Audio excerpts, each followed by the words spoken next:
1.5-2 महीने बाद मेरे को एक व्हाट्सएप वापस आता है, वो सोनू सूद सर का। अच्छा। कि यार your products are really good और मैं इसको डेली सुबह पीता हूँ। वो ट्रस्ट करता था कि यार सोनू सर ने किसी चीज के बारे में बोल दिया है, सोनू सूद ने, यानी ये तो चीज, वो तो भगवान है। 2-2, 3-3 बजे तक सोचता रहता था कि यार क्या होगा, अब क्या होगा। मतलब अपन इतना बड़ा अपन ने स्टेप ले लिया। आसपास के लोग तो तारीफ करते हैं कि हाँ बहुत अच्छा करा, ये करा, लेकिन अपन को एक्चुअल कंडीशन पता होती है कि माल नहीं बिक रहा है। हमारे पास होती हैं, हमारे यहाँ सोर्स हो रही होती है, लोकली सस्ते में अवेलेबल होती हैं, लेकिन जब कोई अंग्रेज उसकी बात करनी शुरू करता है, फॉरेन में उसकी बात होती है, प्रीमियम एलोवेरा आ रहा है, तब हम उसकी इंपॉर्टेंस समझ रहे हैं, जबकि अपने यहाँ उग रहा है वो। शूट के लिए 20 लाख रुपए चाहिए आपको पूरा।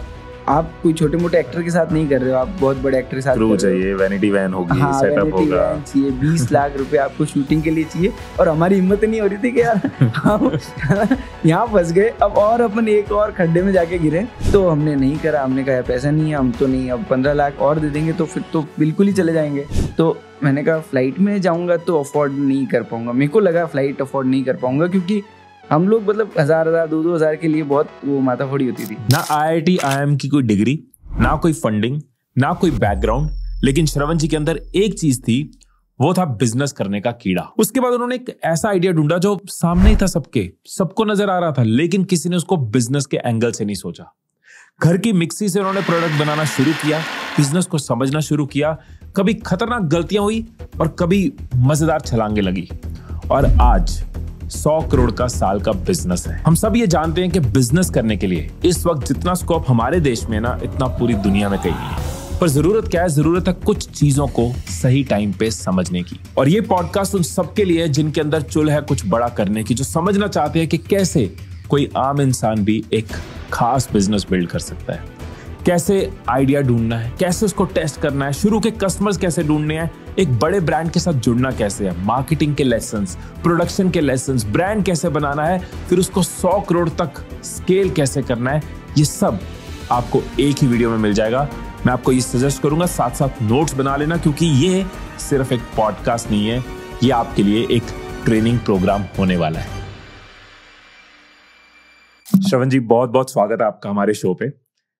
जब मैंने आपकी स्टोरी पढ़ी तो मैंने देखा कि जोधपुर से शुरू किया, जोधपुर में ही आप ये बिजनेस कर रहे हो, 170 से के आसपास प्रोडक्ट्स का आपका पोर्टफोलियो है, 100 करोड़ की टर्नओवर आप टच कर गए हो, जो हर साल बढ़ती जा रही है। ना कोई IIT IIM की बैकग्राउंड है, पर एक बिजनेस आप स्केल कर रहे हो, बिल्ड कर रहे हो। और आज की डेट में हमें पता है कि पूरी दुनिया में अगर बिजनेस करने के लिए कोई बेस्ट जगह है तो वो भारत है, राइट। और यहाँ पे बहुत सारे लोग बिजनेस को समझना चाह रहे हैं, एस्पायरिंग एंटरप्रेन्योर्स हैं, समझना चाह रहे हैं वो करें ना करें, करें तो कैसे करें। एपिसोड की, इस पॉडकास्ट की कोशिश ये होगी कि आपने जो जर्नी जी है, जो आपने बिजनेस बिल्ड किया है, उस जर्नी में से हम आपका निचोड़ भी समझें और उनके लिए गाइडेंस भी बने, एक रोड मैप भी बने, उनको एक ब्लूप्रिंट भी मिले। तो यही कोशिश रहेगी सर कि आप हमारे व्यूअर्स को आज अपनी जर्नी के साथ और अपने इनसाइट्स के साथ एजुकेट कर पाए।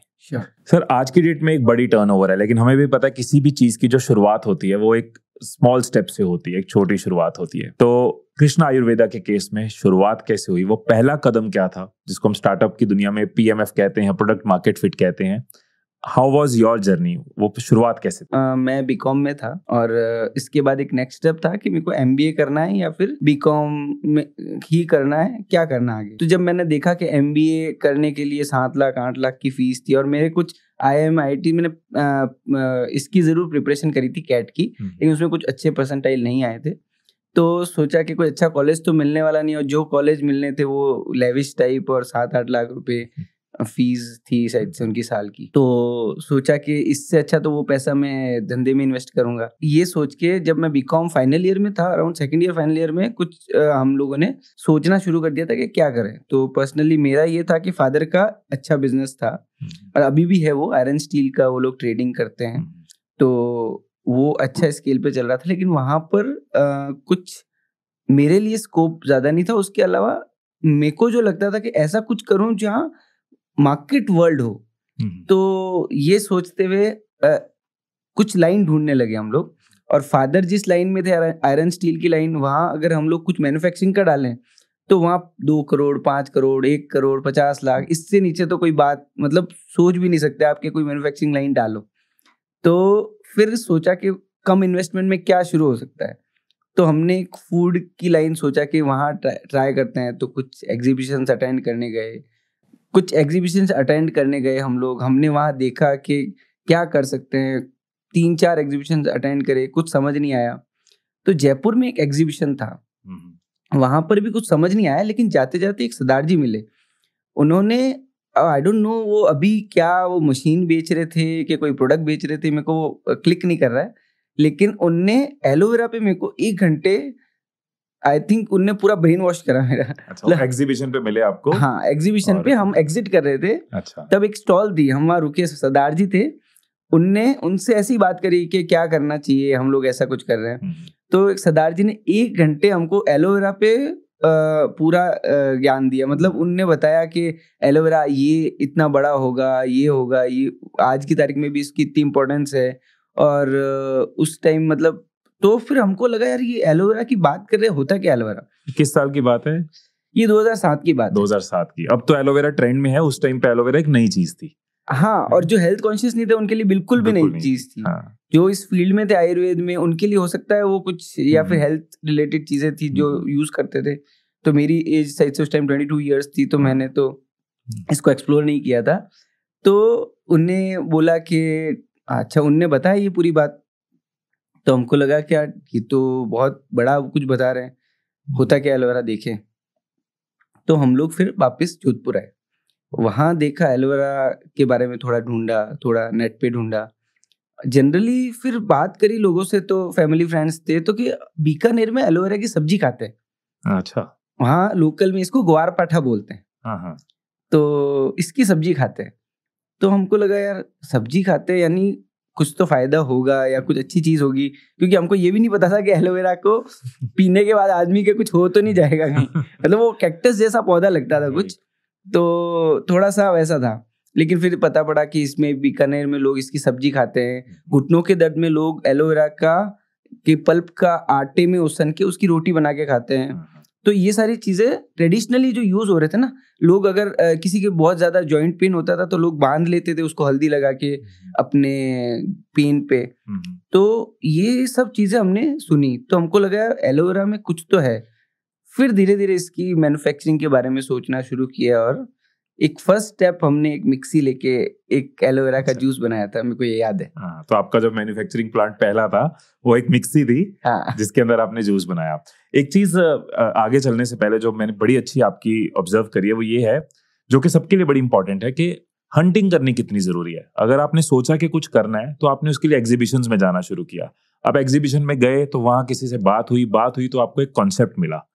अगर कोई हंट ही नहीं करेगा, अगर कोई घर से निकलेगा नहीं, कोई ढूंढेगा नहीं, कितनी सारी एग्जीबिशंस रोज होती हैं। तो आज जो भी आज की डेट में एस्पायरिंग एंटरप्रेन्योर है, उसको कोशिश करनी चाहिए कि इस तरह की जगहों पे जाओ। जो लोग कहते हैं मेरे पास बिजनेस आइडिया नहीं है, तो आइडियाज घर बैठे नहीं मिलेंगे, वो अलग अलग जगह जाके लोगों से बात करने से मिलेंगे। तो वापस आते हैं आपके पहले प्लांट पे, जो कि एक मिक्सी थी।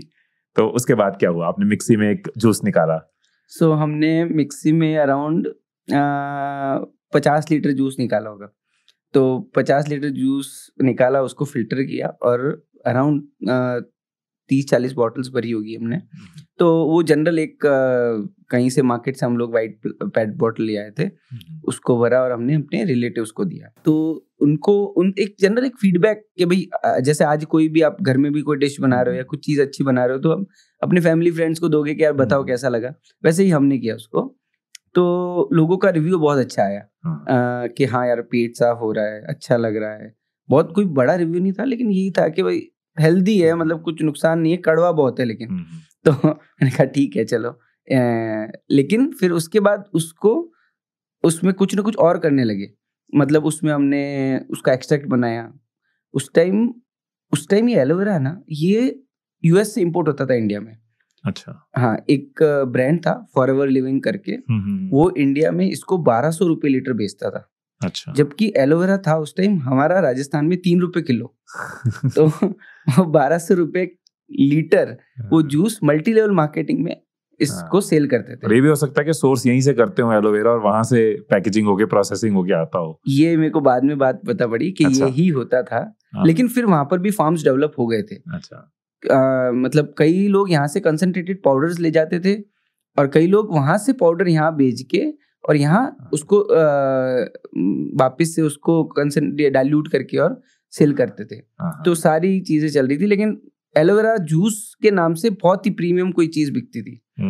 तो वो है। आज अगर अपन आज किसी ऐसी कुछ बात करें, जैसे ये कौन सा ब्लैक वाटर जो होता है ना, जी हाँ ब्लैक वाटर, तो वो कितना एक्सपेंसिव बिक रहा है, वैसा ही कुछ था कि एलोवेरा, जबकि बाद में पता पड़ा कि ये तो अपना ही है। आई थिंक ये भी एक हमारे लिए बहुत बड़ा लेसन है हमेशा के लिए, कि बहुत सारी चीजें जो हमारे पास होती हैं वो दिए तले अंधेरे वाली बात है, हमारे पास होती हैं, हमारे यहाँ सोर्स हो रही होती है, लोकली सस्ते में अवेलेबल होती हैं, लेकिन जब कोई अंग्रेज उसकी बात करनी शुरू करता है, फॉरेन में उसकी बात होती है, प्रीमियम एलोवेरा आ रहा है, तब हम उसकी इंपॉर्टेंस समझ रहे हैं, जबकि अपने यहाँ उग रहा है, वो अपनी जगह ग्रोथ है। योगा की भी यही चीज है, लोग इंडिया में योगा भूल रहे थे, लेकिन जब फॉरेनर्स ने योगा करनी शुरू कर दी, यूएस में योगा पॉपुलर हुई, तब जाके इंडिया में वापस उसका ट्रेंड आया। यही हुआ। आपने फिर रिलेटिव्स को दिया, आपको एक फीडबैक, एक सर्वे मिलना शुरू हुआ रिलेटिव से? फीडबैक मिलना शुरू हुआ, हमको लगा कि अच्छा है। उस टाइम हमने उसके लेबल भी बनाए थे, तो बॉटल के ऊपर एक डिजाइन बनाई थी मैंने कोरल के अंदर, और ब्लैक एंड व्हाइट हमने प्रिंटर से प्रिंट करके उसको प्रिंट, मतलब जैसे भी मैंने कहा थोड़ा खुद से ही डिजाइन बना के अपने हिसाब से प्रेजेंटेबल बॉटल के ऊपर स्टिकर लगा दिया, प्रेजेंटेबल लगे तो वहाँ दिया। तो लेकिन लोगों को ठीक ठाक फीडबैक आया। फिर हमने कहा चलो ठीक है, एक 40-50 बॉटल तो बनाई हमने हम, और ज्यादातर मैं वो अपने पास रखता था, उसके सैंपल्स भी। कोई आया उसको पकड़ा दिया, जो मिला कि तू ये पी के देख। तो ये सारी चीजें करते रहते थे। उसके बाद एक छोटी और एग्जीबिशन थी लोकल लेवल में, आपने देखा स्वदेशी मेला और ऐसे मेले होते हैं जिसमें स्टॉल्स होती है। तो जोधपुर में भी एक ऐसा मेला लग रहा था, कुछ भी जुगाड़ करके वहां मैंने फ्री की एक स्टॉल जुगाड़, मतलब कई बार ये लोग एंटरप्रेन्योर को, छोटे एंटरप्रेन्योर्स को दे देते हैं, तो फ्री की स्टॉल मिली मेरे को। वहां पर अराउंड मैंने 100 बॉटल बना के फिर से लोगों को देना शुरू किया। तो लोगों को वही मिक्सी में ही बनाई? हाँ, मिक्सी में, ऑफ कोर्स वहां तक तो मिक्सी थी मतलब। तो 100 बॉटल बनाई, लेबल लगाया और उधर काउंटर लगाया, और उधर लोगों के बात करी। 150 रुपए लीटर हम लोग सेल करने की कोशिश करते थे उस टाइम। एमआरपी तो शायद से 250-300 थी, लेकिन ठीक है, जो 150 के प्राइस में बिक जाता तो अच्छा था। तो हम सेल कर रहे थे, कुछ लोगों को इंटरेस्ट आ रहा था, हमको भी लगा कि ठीक है, थोड़ा तो लोग इंटरेस्ट ले रहे हैं, एकदम ही यूं नहीं कि हमने देखा नहीं बिल्कुल। तो कि यार ये इतना सस्ता कैसे, कई लोगों के उल्टे क्वेश्चंस होते थे, क्या टेस्टिंग करिए, सस्ता कैसे है इतना, हम तो वो वाला पी रहे हैं ये। तो फिर हम उनको बताते थे कि यार ये अपने देश का अपना पौधा है जो फॉरेन से इंपोर्ट होके और उतना महंगा बिक रहा है। और बहुत सारे डाउट्स हो जाते हैं, कई बार कोई चीज सस्ती मिल जाती है ना लोगों को, तो बहुत सारे डाउट्स हो जाते हैं उनको। तो और उस टाइम शायद से कोई भी ब्रांड नहीं था, इवन पतंजलि भी इस जूसेस वाले में हमने नहीं देखा था। तो हम इसको धीरे धीरे स्केल करने की कोशिश कर रहे थे। तो एग्जीबिशन के बाद एक थोड़ा सा कॉन्फिडेंस आया, फिर वही जर्नी चलती रही कि थोड़ा और करते हैं, थोड़ा और करते हैं।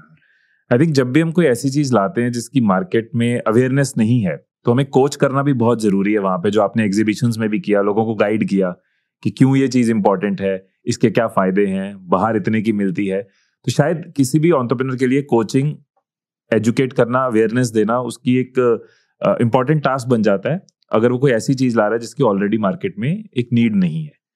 तो उसी को एडवांटेज भी होती है, क्योंकि उसने कोच किया है, तो उसी से लोग प्रोडक्ट भी लेंगे।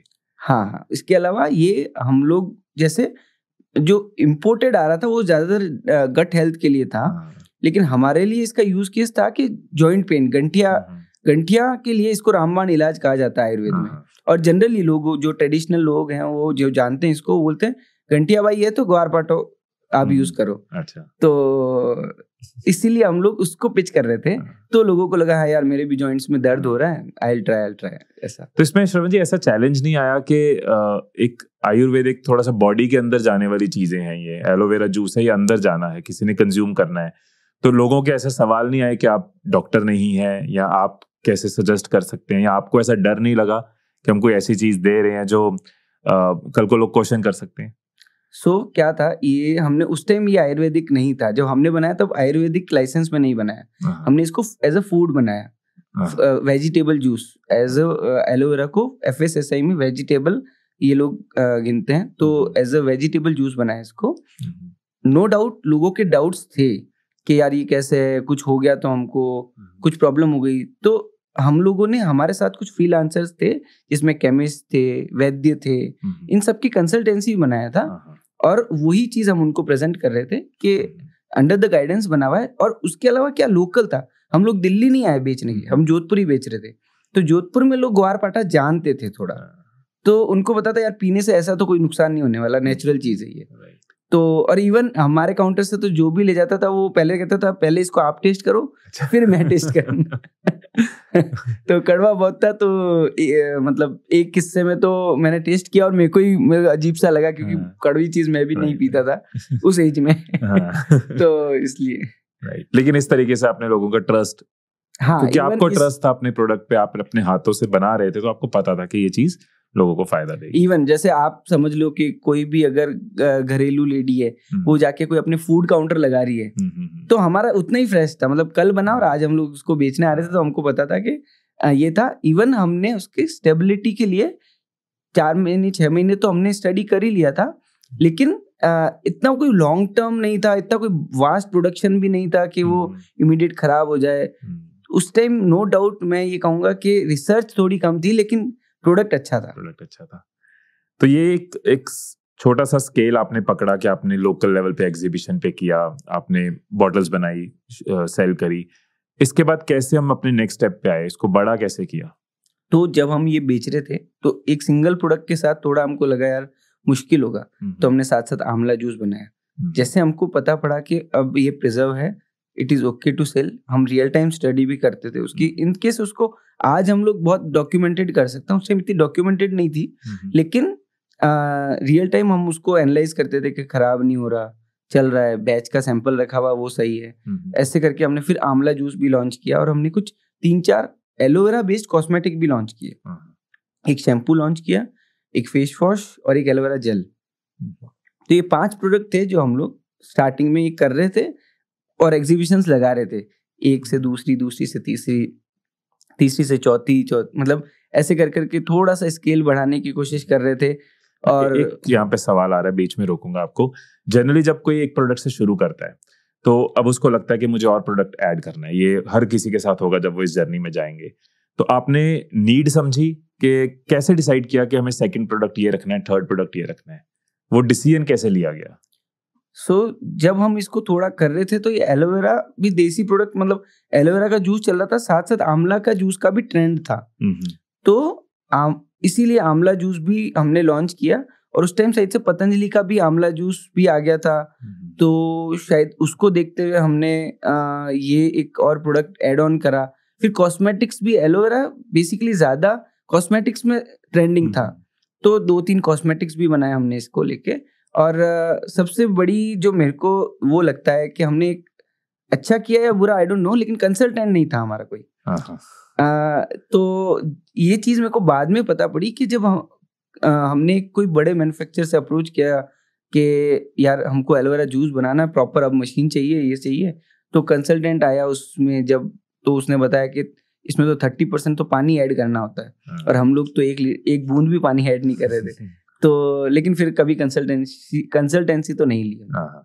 तो आपने एक तरह का मार्केट का ट्रेंड देखा कि क्या लोगों की नीड बन रही है, क्या इस टाइम पे पॉपुलर है, लोगों को कॉस्मेटिक में एलोवेरा की नीड आ रही है, आंवला जूस की नीड आ रही है, तो उस हिसाब से आप अपनी प्रोडक्ट लाइन बढ़ाते रहे। जैसे हम लोग डिस्ट्रीब्यूटर्स को भी अप्रोच करते थे, शॉप्स भी, मतलब 8-10 शॉप पे भी था, लेकिन वो लोग कहते थे यार एक और प्रोडक्ट हो जाए तो आंवला जूस भी चलता है। तो ऐसे ऐसे उन्होंने डिमांड करी और हमने कोशिश करा कि जो फुलफिल कर सकते हैं वो करें।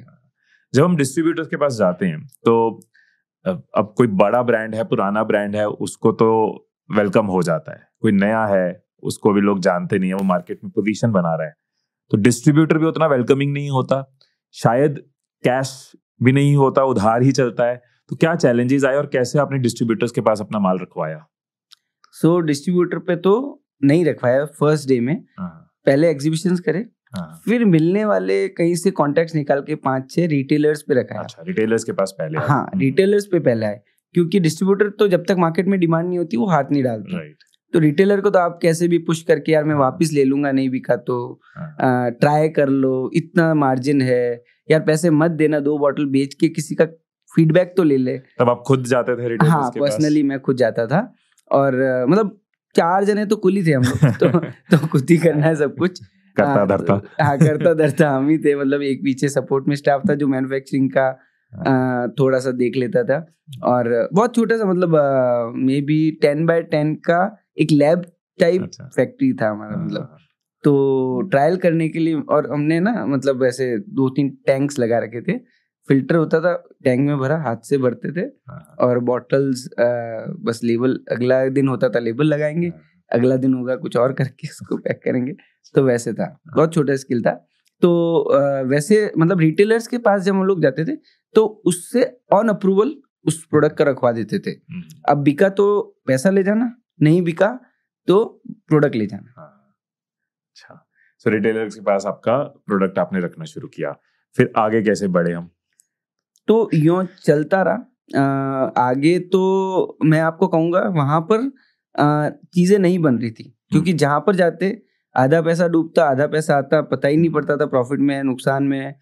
सेल अगर 1 लाख की भी हुई तो हमको नहीं पता था कि 10,000 आना है इसमें से, कि 15,000 आना है, कि 0 आना है। चक्कर अलग लगते होंगे। हाँ, चक्कर लगते रहते थे। और ये फिर थोड़ा जोधपुर में ट्राई किया, फिर सोचा नहीं चलो जोधपुर वाले समझते नहीं है, बड़ी सिटी में जाएंगे वो समझेंगे। तो वहां पर कुछ ट्राई किया, लेकिन वहां पर भी नहीं आया। फिर क्या ई कॉमर्स उस टाइम जस्ट डायल और ये सब था, तो वहां से कुछ रिटेलर्स के नंबर निकाल के फोन करके उनको सैंपल भेजते थे, कहीं से कुछ ऑर्डर आ जाए, छोटा मोटा कुछ लोग एंटरटेन भी करते थे। तो जब 3 साल हुए ना तो थोड़ा एंटरटेन करने लगे लोग कि चलो ठीक है भेजो क्या तुम्हारे प्रोडक्ट हैं। वहाँ सैंपल भेजा, किसी ने सैंपल का भी बेच के पैसा बनाया, किसी ने सैंपल के बाद कभी फोन ही नहीं उठाया। और कई लोग ऐसे थे कि हाँ ठीक है हम इसको सेल करेंगे, लेकिन बहुत छोटी क्वांटिटी चाहिए हमको, तो आप कैसे भेजोगे? हमने कहा हम भेज देंगे, आप तो एक बार बेचना शुरू करो। तो मे भी अराउंड 30-40 3 साल बाद 40 रिटेलर्स हमने देख लिए थे। तो वो लोग अपने तरफ से, जैसे कलकत्ता में एक रिटेलर हो गया, मे भी जोधपुर में एक है, जयपुर में कल को एक हो गया, दिल्ली में एक हो गया। तो अब एक रिटेलर भी एक सिटी में होना, तो हम तो अपनी प्रेजेंस समझ लेते थे उसको। तो ये अब तक एक तरह का हमारा ऑफलाइन काम ही चल रहा था, रिटेलर्स के थ्रू चल रहा था। हाँ। अभी तक तो श्रवण जी 3-4 साल हमने ऑफलाइन इसको रिटेल में किया, लेकिन अभी भी एक स्मॉल स्केल ही चल रहा है, एक लोअर स्केल ही चल रहा है। तो इसको कैसे आपने पुश किया? आगे क्या आपके स्टेप्स रहे फिर? तो अगला स्टेप जब हम लोग ये कर रहे थे ना, तो लग रहा था यार इसमें तो नहीं बैठ रहा, थोड़ा मतलब इसमें तो और लगता है बहुत मेहनत लगेगी। तो हमने बल्क भी बेचना शुरू किया। तो हम लोग अगर कोई बंदा बोलता है मेरे को 100 लीटर चाहिए, मेरे को ड्रम में दे दो, तो हम ड्रम में दे देते थे उसको।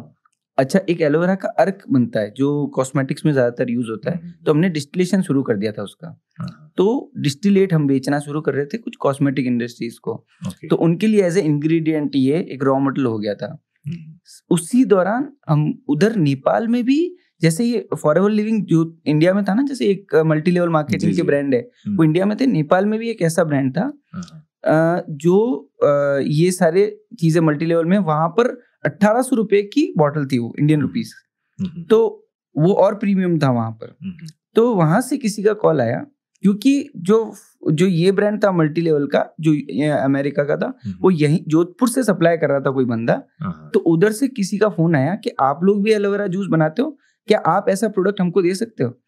तो हमने बोला हाँ, हम क्यों नहीं दे सकते, एलोवेरा जूस तो वही है। तो उनने बोला नहीं, आप नेपाल आ जाओ। अच्छा। तो मैंने कहा सर क्या है, कैसे बताओ कुछ? कि नहीं, हम आपको ऑर्डर देंगे, लेकिन पहले हम आपसे मिलना चाहते हैं। अब मिलना चाहते हैं, नेपाल आ जाओ, घर पे बात करी कि कहाँ नेपाल जाएगा, मतलब एक वेला आदमी। तो वैसे तो थोड़ा सा मैंने कहा नहीं मैं नेपाल जाऊंगा और ऑर्डर मिल रहा है, और पासपोर्ट तो नहीं चाहिए था उस टाइम, तो लेकिन था मेरा पासपोर्ट। तो मैंने कहा फ्लाइट में जाऊंगा तो अफोर्ड नहीं कर पाऊंगा। मेरे को लगा फ्लाइट अफोर्ड नहीं कर पाऊंगा, क्योंकि हम लोग मतलब 1000 2,000 के लिए बहुत वो माथाफोड़ी होती थी।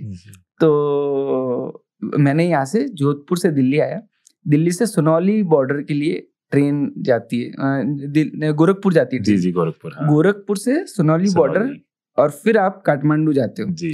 तो ये बहुत लंबा रास्ता है, और बहुत लंबा रास्ता है। उस टाइम पे आई एम श्योर ये 20-22 घंटे 24 घंटे का रास्ता था। तो मैं यहाँ से जो दिल्ली गया, दिल्ली से मैंने सोनाली बॉर्डर के लिए ट्रेन, कहीं कंफर्म टिकट तो कहीं नहीं थी। उन्होंने बोला आ जाओ, मैंने निकल पड़ा। और उसके बाद जैसे ही गोरखपुर पहुंचा, वहां से बॉर्डर के लिए साइड से आपको एक जीप भी करनी पड़ती है, तो जीप करी। और उसके बाद आपको नेपाल जाना है तो आपको रिक्शा में जाना पड़ता है। अच्छा। क्योंकि वो वहां रोकता है, चेक करता है आपको बॉर्डर पे। तो जीप भी नहीं जाती, नहीं, एक रिक्शा जो लोकली चलते हैं वो साइकिल रिक्शा, उसमें जाना होता है। तो साइकिल रिक्शा में मैं नेपाल पहुंच गया और मेरे को लगा मैं नेपाल पहुंच गया, लेकिन एग्जैक्टली काठमांडू जाना था। तो उससे पूछा अब क्या करना है कि यहाँ से 24 घंटे की बस है, वो काठमांडू पहुंचाएगी। तो मैंने कहा यार बस 24 घंटे की, मैं ऑलरेडी 24, 25, 26 घंटे से मैं ट्रैवल कर रहा हूँ। तो मैंने पूछा और क्या रास्ता है कि 2,500 रुपये में एक लोकल फ्लाइट जाती है, उसमें चले जाओ। मैंने कहा अच्छा 2,500 में जाती है तो मैं जा सकता हूँ मतलब।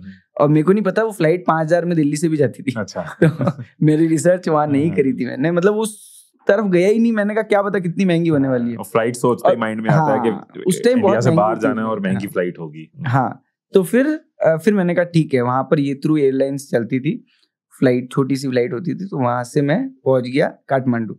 मैं अपनी क्यूरियोसिटी के लिए पूछ रहा हूँ, क्या वो आपकी पहली फ्लाइट थी? हाँ शायद वो, मैं बचपन में दादाजी के साथ था, लेकिन बाकी वो पहली फ्लाइट थी। हाँ, क्योंकि घर पे तो पैसा था मेरे। लेकिन पर्सनली मैं जब ये बिल्ड कर रहा था ना, ज्यादा मैं कोशिश करता था घर से कुछ लूं नहीं, क्योंकि फिर वो लेते रहते हैं और फिर उसका वापिस पीछे से इसका क्या हुआ, मतलब कब होगा, हम तो दे ही रहे। तो वो सारी चीजें आ जाती थी, तो थोड़ा सा डर लगता था लेने में। और बाद में मेरे को लगा कि वो सही भी था, कि ये जो कई बार पापा अपन को मना करते हैं कि कहाँ लगा रहा है, क्या कर रहा है, तो कई बार वो पॉजिटिव भी काम करता है।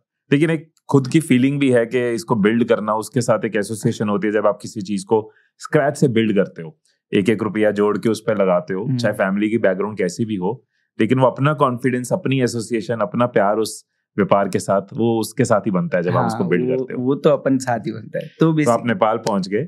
हाँ, तो नेपाल पहुंच गया। जब वो लेने आए मेरे को, तो उन्होंने बोला यार आप तो छोटे से बच्चे हो। हमको लगा कोई बूढ़ा आदमी आएगा या कोई एजेड आदमी आएगा, तो उनने तो वो होटल में ले जाने वाले थे, लेकिन फिर मेरे को घर पे ले गए, अपने बच्चे के रूम में ही मेरे को रख दिया। उन्होंने कहा यार यहीं रहो तुम, और अपन करते हैं बात फिर सुबह। तो फिर अगले दिन सुबह उनने ब्रेकफास्ट करा, बात करी हम लोगों ने, और वो काफी कॉन्फिडेंट थे कि हाँ ठीक है हम करते हैं काम। उन्हें 1000 बॉटल्स का ऑर्डर दिया था, 150 रुपये लीटर से, मेरे को अभी तक याद है।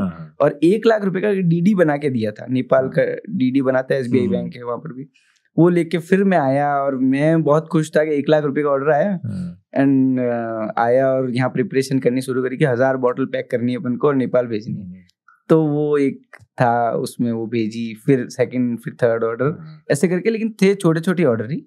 तो वो मेरे को लगा एक ब्रेक तो मिला हमको, जहाँ थोड़ा सा हमको लगा कि हाँ ऑर्डर आया। अब वो ब्रांड में नहीं था, वो उनके ब्रांड से था, लेकिन ठीक है कुछ तो मिला।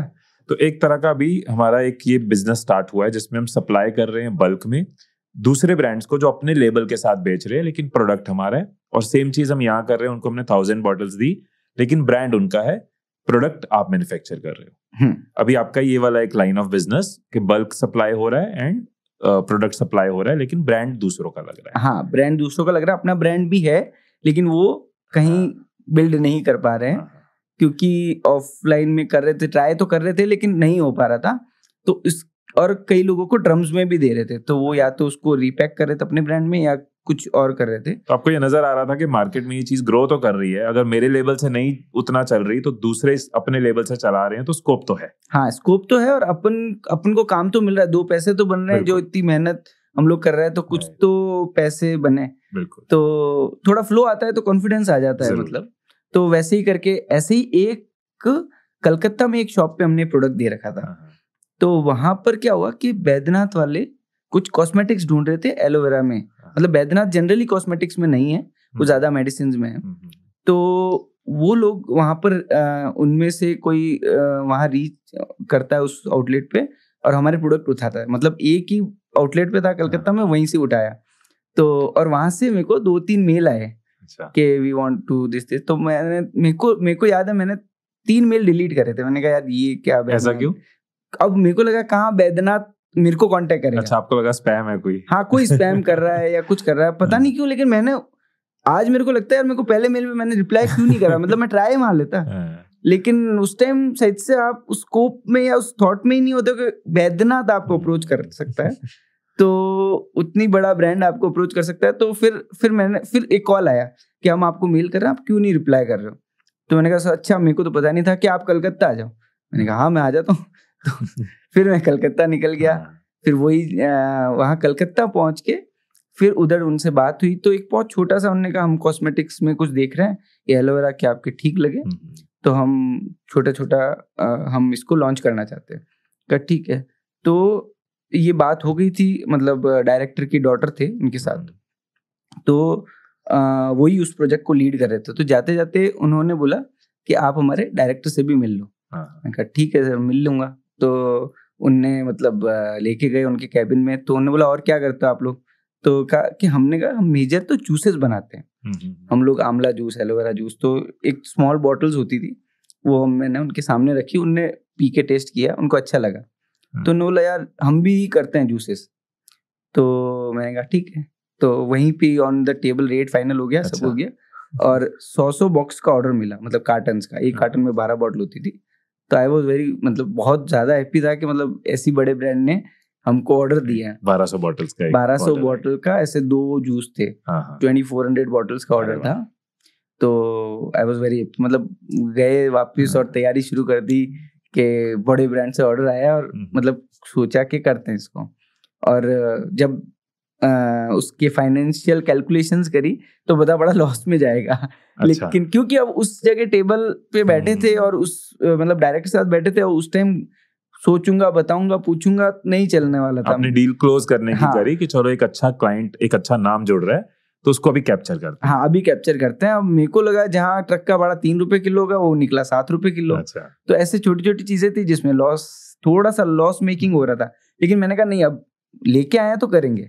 तो हमने करते रहे उसको। 6 महीने बाद उनसे रिक्वेस्ट करा कि हमारी ये प्रॉब्लम है, सपोर्ट करा उनने भी, और हमारे थोड़ा सा रेट सही किए। और आने वाले 3 सालों में ये जो ये जो हमारे जूसेस है ना, उनके जो प्रोडक्ट रेंज थी उसमें से टॉप सेलिंग बन गए। टॉप 3 SKUs में ये जूसेस बन गए थे। अच्छा, nice. तो ये एक बड़ा अचीवमेंट हुआ।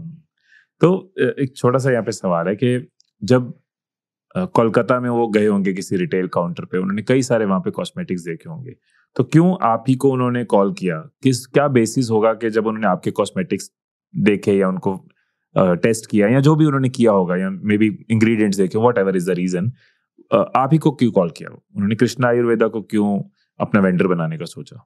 वो तो मेरे को आज भी नहीं पता। क्या अंदाजा है आपका? क्या अंदाजा हो सकता है वो पैकेजिंग थोड़ी सी सही बना रखी होगी, या तो इसलिए, या फिर उस टाइम इस फील्ड में कम लोग थे और बहुत बड़ा बड़ा एलोवेरा लिख के बेचते थे हम लोग। मतलब अगर किसी में एलो होता भी था तो शायद से लोग उसको एज अ मार्केटिंग पॉइंट पे लिखते थे। हम लोग एलोवेरा शैम्पू ही लिखते थे। अच्छा। मतलब मेन नाम ही उसका एलोवेरा शैम्पू हो जाता था। मतलब बहुत बड़ा बड़ा एलोवेरा लिखते थे। तो जो एलोवेरा में जाना चाहिए, शायद से ये हो सकता है कि जब वो एलोवेरा में जाना चाह रहे हैं तो उनको नजर आ रहा है कि इनकी ये स्पेशलाइजेशन है। और मे भी हमारे इंग्रेडिएंट्स में हम जो एलोवेरा डालते थे ना, काफी हाई क्वांटिटी में था, तो शायद वो भी रीजन हो सकता है। राइट। तो आपने उनके साथ रेट्स रिवाइज करे, अब आपको नजर आया कि एक बड़ा नाम आपके साथ जुड़ गया है। राइट। अभी इसके बाद हमने बिजनेस को इसी तरह से कुछ दूसरे ब्रांड्स के लिए, कुछ अपने लिए, तो ये जर्नी ऐसे ही चलती गई आगे। हाँ, तो 3 साल बाद जब ये स्केल कर गया तो एक और स्टार्टअप इसमें आया, जो उनके सन और उनके एक फ्रेंड के साथ था। एक और स्टार्टअप इसमें आया जो उनके सन ने सोचा कि यार जब इस जूसेस बैद्यनाथ में इतना स्केल कर रहा है तो क्यों ना हम भी इसको करें। उसको लेके उनने एक कपिवा करके ब्रांड लॉन्च किया। अगेन वो मतलब उनका भी ऐसे ही लॉन्च था, छोटा ही लॉन्च था, लेकिन उनको लगा जूसेस का मार्केट बहुत बड़ा है। उनको वो स्केल दिख रहा था जो शायद से जोधपुर में बैठे हमको नहीं दिख रहा था, और हमारे पास इतनी मतलब इतनी समझदारी या मार्केटिंग टैक्ट्स नहीं थी कि हम उसको बेच पाते। तो फिर से वो एक और ब्रांड निकला जिसमें, और उस टाइम ये स्टार्टअप और ये कल्चर आने लग गया था और हम लोग उसको एक्सप्लोर नहीं कर पा रहे थे क्योंकि जोधपुर में उतनी चर्चाएं, उतनी चीजें नहीं होती थी वैसी, और इतने कनेक्टेड नहीं थे हम दुनिया से, बहुत ज्यादा मार्केटिंग को देखते हुए या कैसे धंधे अलग लेवल पे जा रहे हैं, स्टार्टअप इसमें जा रहे हैं। तो वो एक और ब्रांड आया।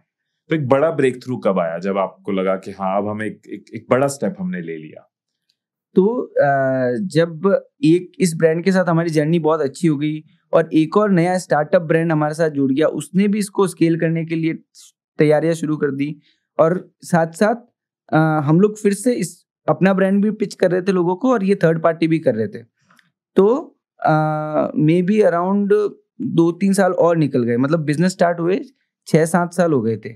और हम लोग मोर ऑफ थर्ड पार्टी बनते जा रहे थे और अपना ब्रांड कहीं पे हम लोग बैक ऑफ द मतलब पीछे रह रहा था हमारा।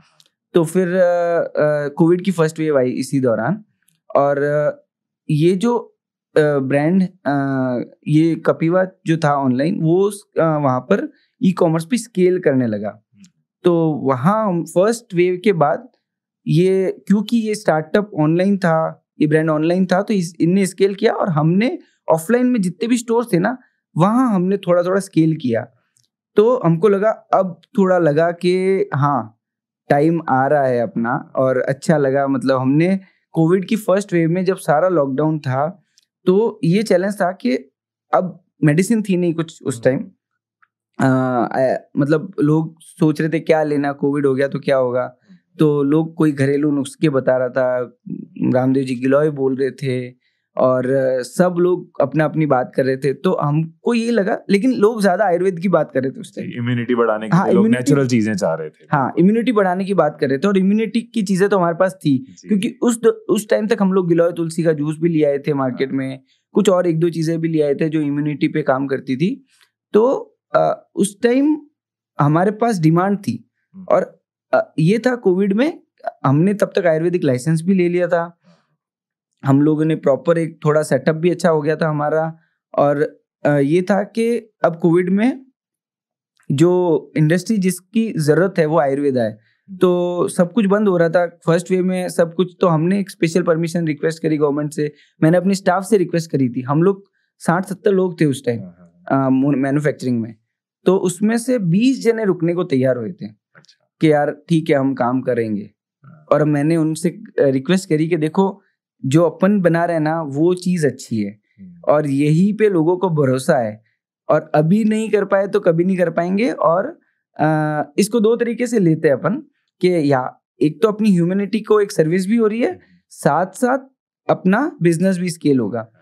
तो ये चीज समझ के लोग, और मैंने ये कहा कि देखो अगर अपन ने कुछ करा तो अपन दूसरों को भी सैलरी दे पाएंगे, अगर कुछ नहीं करा तो आई डोंट नो क्या होने वाला है। मतलब मेरे भी खर्चे नहीं निकलेंगे, तुम्हारे भी नहीं निकलेंगे, और कैसे होगा पता नहीं। तो उन्होंने बोला ठीक है हम करेंगे।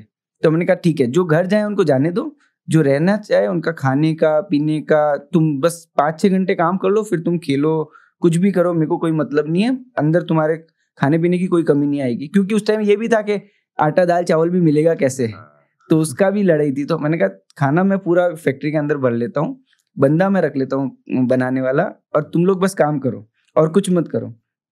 तो लोगों की जॉब जा रही थी वहां पे आप उनको काम भी दे पाए, उनको सैलरीज भी दे पाए, और ह्यूमैनिटी को भी सर्व कर पाए, क्योंकि वो सारी चीजें उस वक्त लोगों की जरूरत, और हमारे पास डिमांड भी थी।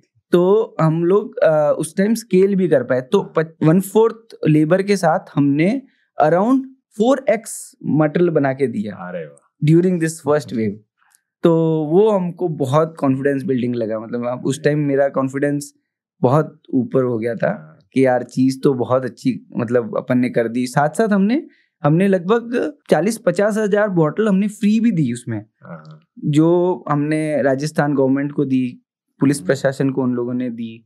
तो ये भी एक था कि हमने वो भी काम करते हुए अपने ऑर्डर्स भी पूरे करे।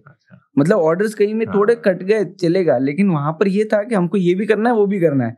और ऐसा कुछ भी नहीं करा कि रेट्स बढ़ा दियो, उस टाइम तो आपको पता है क्या हमारा, या सैनिटाइजर बना दियो, तो वो सब नहीं करा।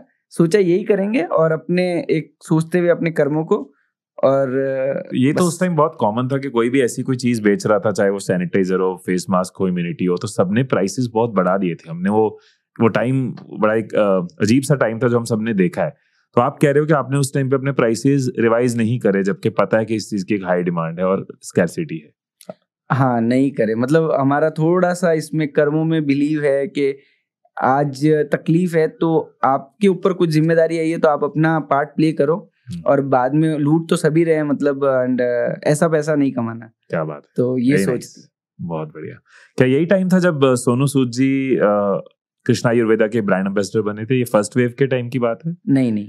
तो फर्स्ट वेव खत्म हो गई थी और बहुत आयुर्वेद की बात बढ़ गई थी। मतलब सब लोग फिर से, मतलब जो स्टार्टिंग फर्स्ट वेव के कोविड में बात करे तो उससे काफी गुना ज्यादा आयुर्वेद यूज करो, ये करो। गवर्नमेंट ऑफ इंडिया की गाइडलाइंस भी आई थी मोदी जी का भी बहुत सपोर्ट मिल रहा था इस इंडस्ट्री को, और सॉल्यूशन फिर भी नहीं था। आई थिंक फर्स्ट वेव के एंड में नहीं आया था वैक्सीन, तो सेकंड वेव आने लगी उस टाइम। फर्स्ट वेव में तो सब हम घर में ही थे, सेकंड वेव तो ओपन था, सेकंड वेव आने लगी और सेकंड वेव में मैसिव इश्यूज आए, मतलब लोग हॉस्पिटलाइज हुए। सोनू सूद सर ने बहुत मदद करी लोगों की, फर्स्ट वेव में भी बहुत मदद करी, सेकंड वेव में भी ऑक्सीजन वाली चीजें हुई और ये सारी चीजें हुई। तो हमको एक लगा बैक ऑफ द माइंड के यार ये बंदा तो बहुत मतलब एक्चुअल रियल हीरो तो ये निकल के आया है सामने, जो इस वे में जहाँ लोग अपने पड़ोसी से नहीं मिल रहे, वो जाके वहाँ लाइनों में लोगों से मिल रहा है, लोगों को घर भेज रहे हैं, सपोर्ट कर रहे हैं। तो फिर सेकंड वेव के जब एंड होने वाला था, तब हमने बैक ऑफ द माइंड मतलब हम सोच ही रहे थे यार अपना ब्रांड कब स्केल होगा, मतलब ई कॉमर्स ही बढ़ रहा था वहां तो, और हमने ई कॉमर्स स्टार्ट ही करा था बस। हमने कहा यार अब की अपन भी ई कॉमर्स करेंगे, लेकिन कोविड में आप ज्यादा कुछ नहीं कर सकते तो लेकिन ठीक है, अपने लिस्टिंग कर ली, हमने एक वेबसाइट बना ली और वेबसाइट बना के अपने प्रोडक्ट वहाँ डाले, अमेजोन पे भी डाले, फ्लिपकार्ट पे भी डाले, और सोचा कि अब क्या करें, अब इसको बेचने के लिए कुछ तो बड़ा डिसीजन लेना पड़ेगा। साथ साथ हम सेकंड वेव के बाद पैकेजिंग भी रिवैम्प करी हमने। हमारी एक चमकीली सी पैकेजिंग हुआ करती थी, उसको एकदम क्लीन, एकदम मैसेज सही जाए, लोगों को जितनी इन्फॉर्मेशन जरूरत हो सब मिले उनको। क्यों लगा आपको पैकेजिंग चेंज करनी चाहिए? पहले जो हम पैकेजिंग कर रहे थे वो थोड़ा सा उसमें बहुत सारी चीजें लिखी हुई थी, इसमें भी फायदा, एक ट्रेडिशनल आयुर्वेद का पैक उठा के देखेंगे ना, ये भी करता है, ये भी करता है, मतलब बहुत सारी चीजें करता था। तो हमको लगा नहीं, हमको थोड़ा सा और ऑथेंटिक बनाना चाहिए इसको। फर्स्ट चीज पैकेजिंग ही है जिसको देख के कोई चीज आपकी खरीदता है। तो हमको लगा अच्छा, इससे पहले हम चाहते थे चेंज करना इसको, लेकिन जहाँ जिस डिजाइनर से हम चाहते थे उसको हम पैसे देख, उसकी कॉस्ट बहुत हाई थी, और डिजाइनिंग कराना एक नहीं था हमारा, उस टाइम 30-40 प्रोडक्ट हो गए थे, और उसको पूरा एक सिमेट्रिक करना थोड़ा सा एक्सपेंसिव था वो। लेकिन फर्स्ट वेव के बाद थोड़े पैसे भी आ गए थे हमारे पास, तो हमने कहा अब डाल सकते हैं पैसे, मतलब अपन तो अपने पैकेजिंग और ब्रांडिंग पे एक तरह का री इन्वेस्ट किया कि हम अपनी पैकेजिंग को बेटर करें। ये थॉट आपको कैसे आया था कि ये, क्योंकि आपकी पैकेजिंग बहुत अच्छी है, तो आप कह रहे हो पहले ऐसे नहीं थी, तो ये थॉट कैसे आया कि कब वो रियलाइज हुआ कि यस ये वाली चीजें अब नहीं चाहिए लोगों को, अब इस तरह की चीज चाहिए होगी? किसी से कंसल्ट किया कि ये मार्केट रिसर्च करी, कैसे ये थॉट आया? तो जब हम प्रोडक्ट ऑनलाइन देखते थे ना, ऑनलाइन प्रोडक्ट्स की पैकेजिंग बहुत अच्छी होती है, मैंने देखा है, मतलब तो वहां देख के हमको इंस्पिरेशन मिलता है, काश अपनी भी ऐसी पैकेजिंग होती, क्या करें, कर लेते हैं डेवलप। तो पहले ये सोच के हम लोग कहीं पे रुक जाते थे खर्चा देख के, लेकिन फिर सोचा नहीं अब तो करना ही है। तो उस टाइम ये था कि आज अगर हमने नहीं किया ना तो हम कभी नहीं कर पाएंगे। सेकेंड वेव के बाद तो यही था, अभी नहीं तो कभी नहीं। तो फिर उस टाइम हमने पैकेजिंग भी चेंज करी, और इसके जब चेंज हो रही थी उसी दौरान ब्रांड एम्बेसडर सोनू सर को भी हायर किया, साथ में अपनी वेबसाइट भी लॉन्च करी, और ई कॉमर्स पे भी अवेलेबल बनाया अपने आप को। बहुत एक 6 महीने में बहुत सारे काम एक साथ हुए हमारे। ये सब सेकंड वेव के आसपास की बात, सेकंड वेव के एंड की बात है। सोनू सूद जी को कैसे मतलब आपने अप्रोच किया, कैसे वो अग्री हुए, क्या स्टोरी थी उस टाइम पे? सो जनरली मतलब अगर आपको किसी को अप्रोच करना होगा तो आपको एजेंसी ढूंढोगे क्या स्टार को कौन मैनेज कर रहा है। मैंने जनरली उनके तो वीडियोस आते रहते थे और सब कुछ, और हम ये अपन देखते थे वो कई लोगों को रिप्लाई भी कर रहे हैं, कोई अगर सोशल मीडिया पे जा रहा है तो हमने भी वैसे ही कुछ करा। मतलब हमने सोशल मीडिया पे अप्रोच करने की कोशिश करी, लेकिन वहां से तो कुछ नहीं आया। लेकिन कहीं से मैंने उनका नंबर जुगाड़ कर लिया, और नंबर जुगाड़ करने के बाद गूगल पे उनका एड्रेस सर्च करा, और हमारे एक जीवन संजीवनी क्वाथ हम लोग बनाते थे जो इम्यूनिटी बूस्टर था, और हमने काफी उसको दिया था लोगों को। तो वो हमने 20 बॉटल उनको कुरियर कर दी, और उसकी रिसिप्ट मैंने उनको व्हाट्सएप कर दी, और साथ में अपने ब्रांड का एक वीडियो था वो भी भेज दिया, और लिख दिया हम ऐसा ऐसा काम कर रहे हैं, आप बहुत अच्छा कर रहे हैं, और हम मतलब बस एक हमारे एक मन में कुछ हुआ तो हमने आपको ये प्रोडक्ट भेज दिए। तो प्रोडक्ट, अब मेरे को लगा ठीक है प्रोडक्ट कौन लेगा क्या होगा, लेकिन अपना काम अपन कर देते। तो गूगल से एड्रेस लेके उनको भेज दिया और वो रिसिप्ट उनको भेज दी।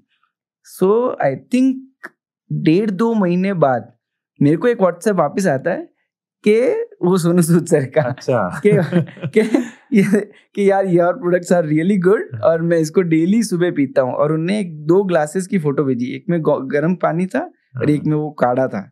अच्छा। तो वो भेजी, तो मतलब मेरे लिए तो वो एक अजीब सा मोमेंट था, मतलब बहुत ही सरप्राइजिंग मोमेंट था कि यार ये क्या है। तो कि यार सोनू सूद यूज कर रहा है, मतलब हम तो स्क्रीनशॉट लेके रखा उस व्हाट्सएप का।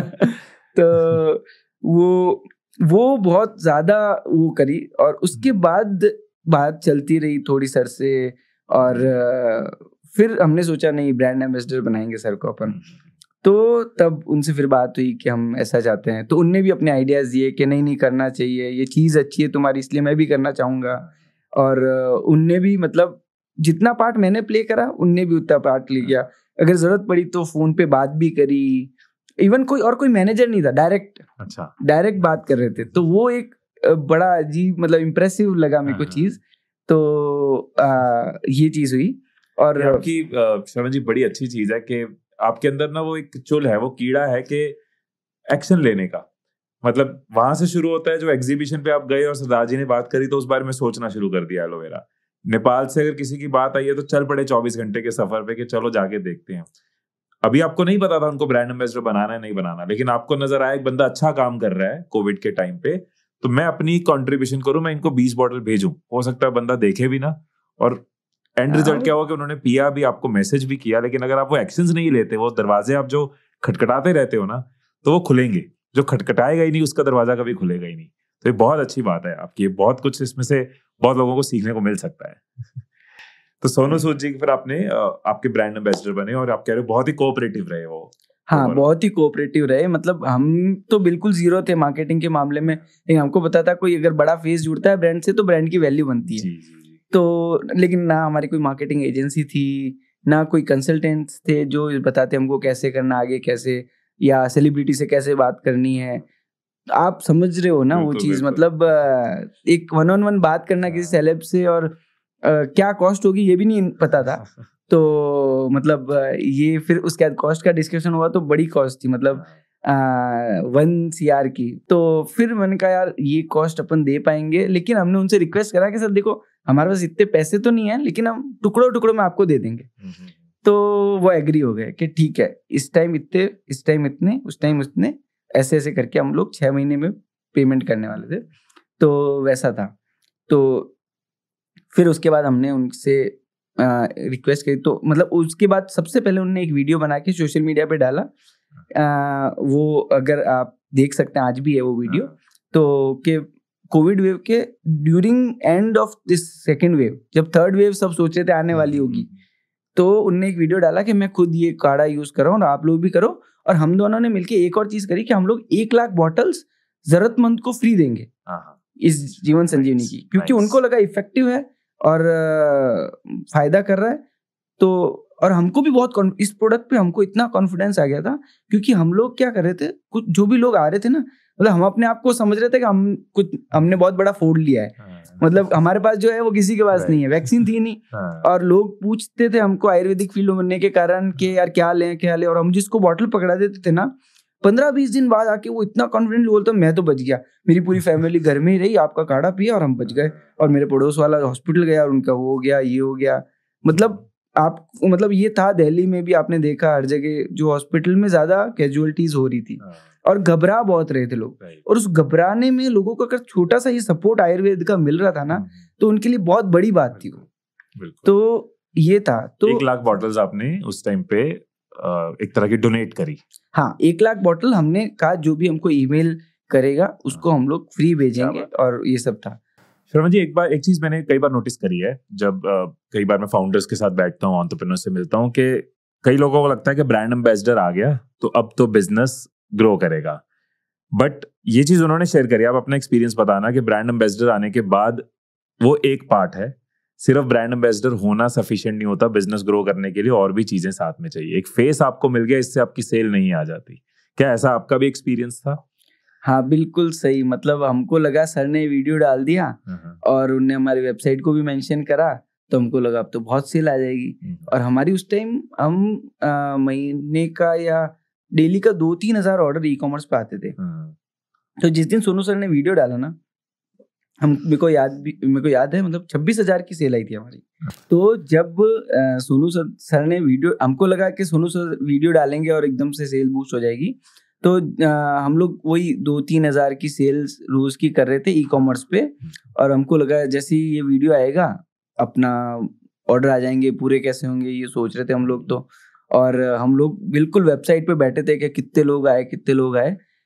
ट्रैफिक तो बढ़ा, लेकिन उस दिन की सेल्स 26,000 कुछ आई, जो हमने बिल्कुल एक्सपेक्ट नहीं करी थी। जो हमने इन्वेस्टमेंट करा था सेलिब्रिटी को लेने के लिए, मतलब उनको लेने के लिए, और आगे पैसे देने थे, अभी तो हमने फर्स्ट किस्त ही दी थी। तो हमको लगा यार ये तो कुछ भी नहीं हुआ। मतलब अपन ने जो सोचा था कि एकदम ऑडियंस इतनी बड़ी, इतने मिलियन फॉलोअर्स भी हैं, तो लेकिन चीजें वैसे शायद से काम नहीं करती जैसे अपन लोग सोचते हैं एज अ लेमैन।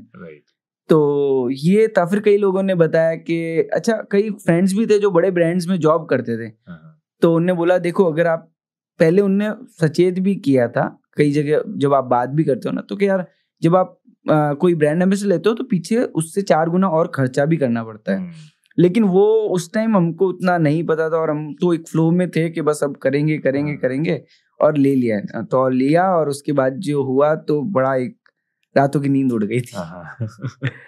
तो उसके बाद फिर कुछ समझ नहीं आ रहा था, मतलब 10, 15, 20 दिन, 1 महीना तो मतलब माइंड एकदम उस लेवल में चला गया था कि यार अब क्या होगा। मतलब अपन ने सब कुछ स्टेप फॉरवर्ड ले लिया, पीछे हटने का वो नहीं है, तो क्या करें। तो फिर एक मतलब वो एक बहुत प्रेशर बना। तो मतलब मेरे को पता है, मैं रात को 2-2, 3-3 बजे तक सोचता रहता था कि यार क्या होगा, अब क्या होगा। मतलब अपन इतना बड़ा अपन ने स्टेप ले लिया।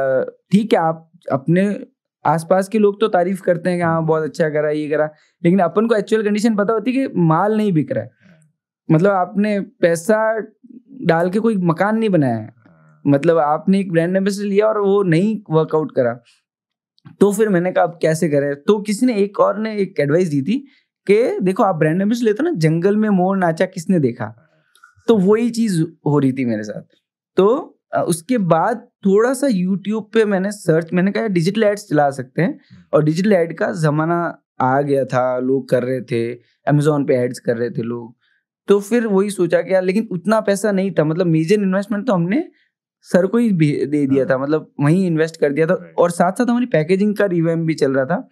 लेकिन थोड़ा थोड़ा हमने फिर सोचा ऐड चलाते, तो मेरे को याद है मैं 1,000 रुपए डेली से एड्स चलाने शुरू किए। तो ये जीवन संजीवनी का जो उन्होंने बताया था, वो एड थोड़ा सा रन किया। उसके बाद आपने यूट्यूब पे किया, फेसबुक पे किया, किस पे? ये फेसबुक पे एड रन किया। हाँ, फेसबुक पे एड रन किया, थोड़ा कन्वर्जन आने लगा, मतलब 10, 15, 20 बॉटल बिकी। तो हमको लगा यार हाँ एड्स अच्छा, हमको दिख रहा था कि हमने 1,000 रुपए खर्च किए, 2,000 की सेल्स आ रही है, या 2,500-3,000 की सेल आ गई थी। तो हमको लगा यार ये ठीक है। तो हमने 1,500 खर्च किए, हमने 3,000 खर्च किए, 5,000 खर्च, क्योंकि रेवेन्यू आ रहा था।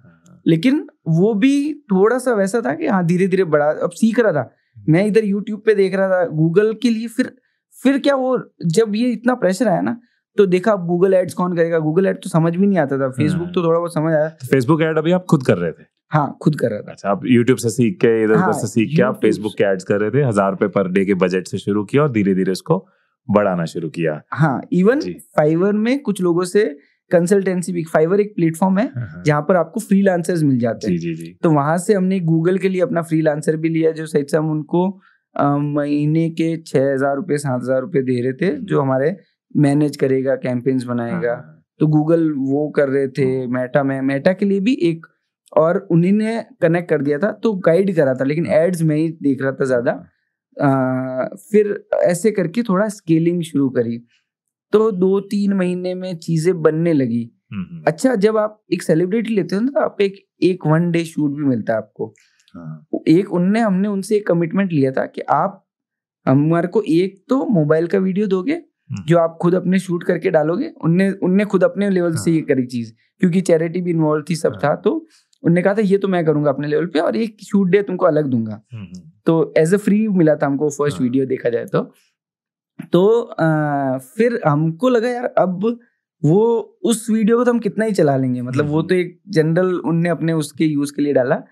तो और अब शूट के वीडियो में आपको शूट करना है, तो मतलब आपको शूट के लिए 20 लाख रुपए चाहिए, आपको पूरा आप कोई छोटे मोटे एक्टर के साथ नहीं कर रहे हो, आप बहुत बड़े एक्टर के साथ क्रू कर रहे हो। चाहिए, वैनिटी वैन होगी, हाँ, सेटअप वैनिटी होगा, वैन चाहिए, 20 लाख रुपए आपको शूटिंग के लिए चाहिए। और हमारी हिम्मत नहीं हो रही थी कि यार हम यहाँ फंस गए अब, और अपन एक और खड्डे में जाके गिरे।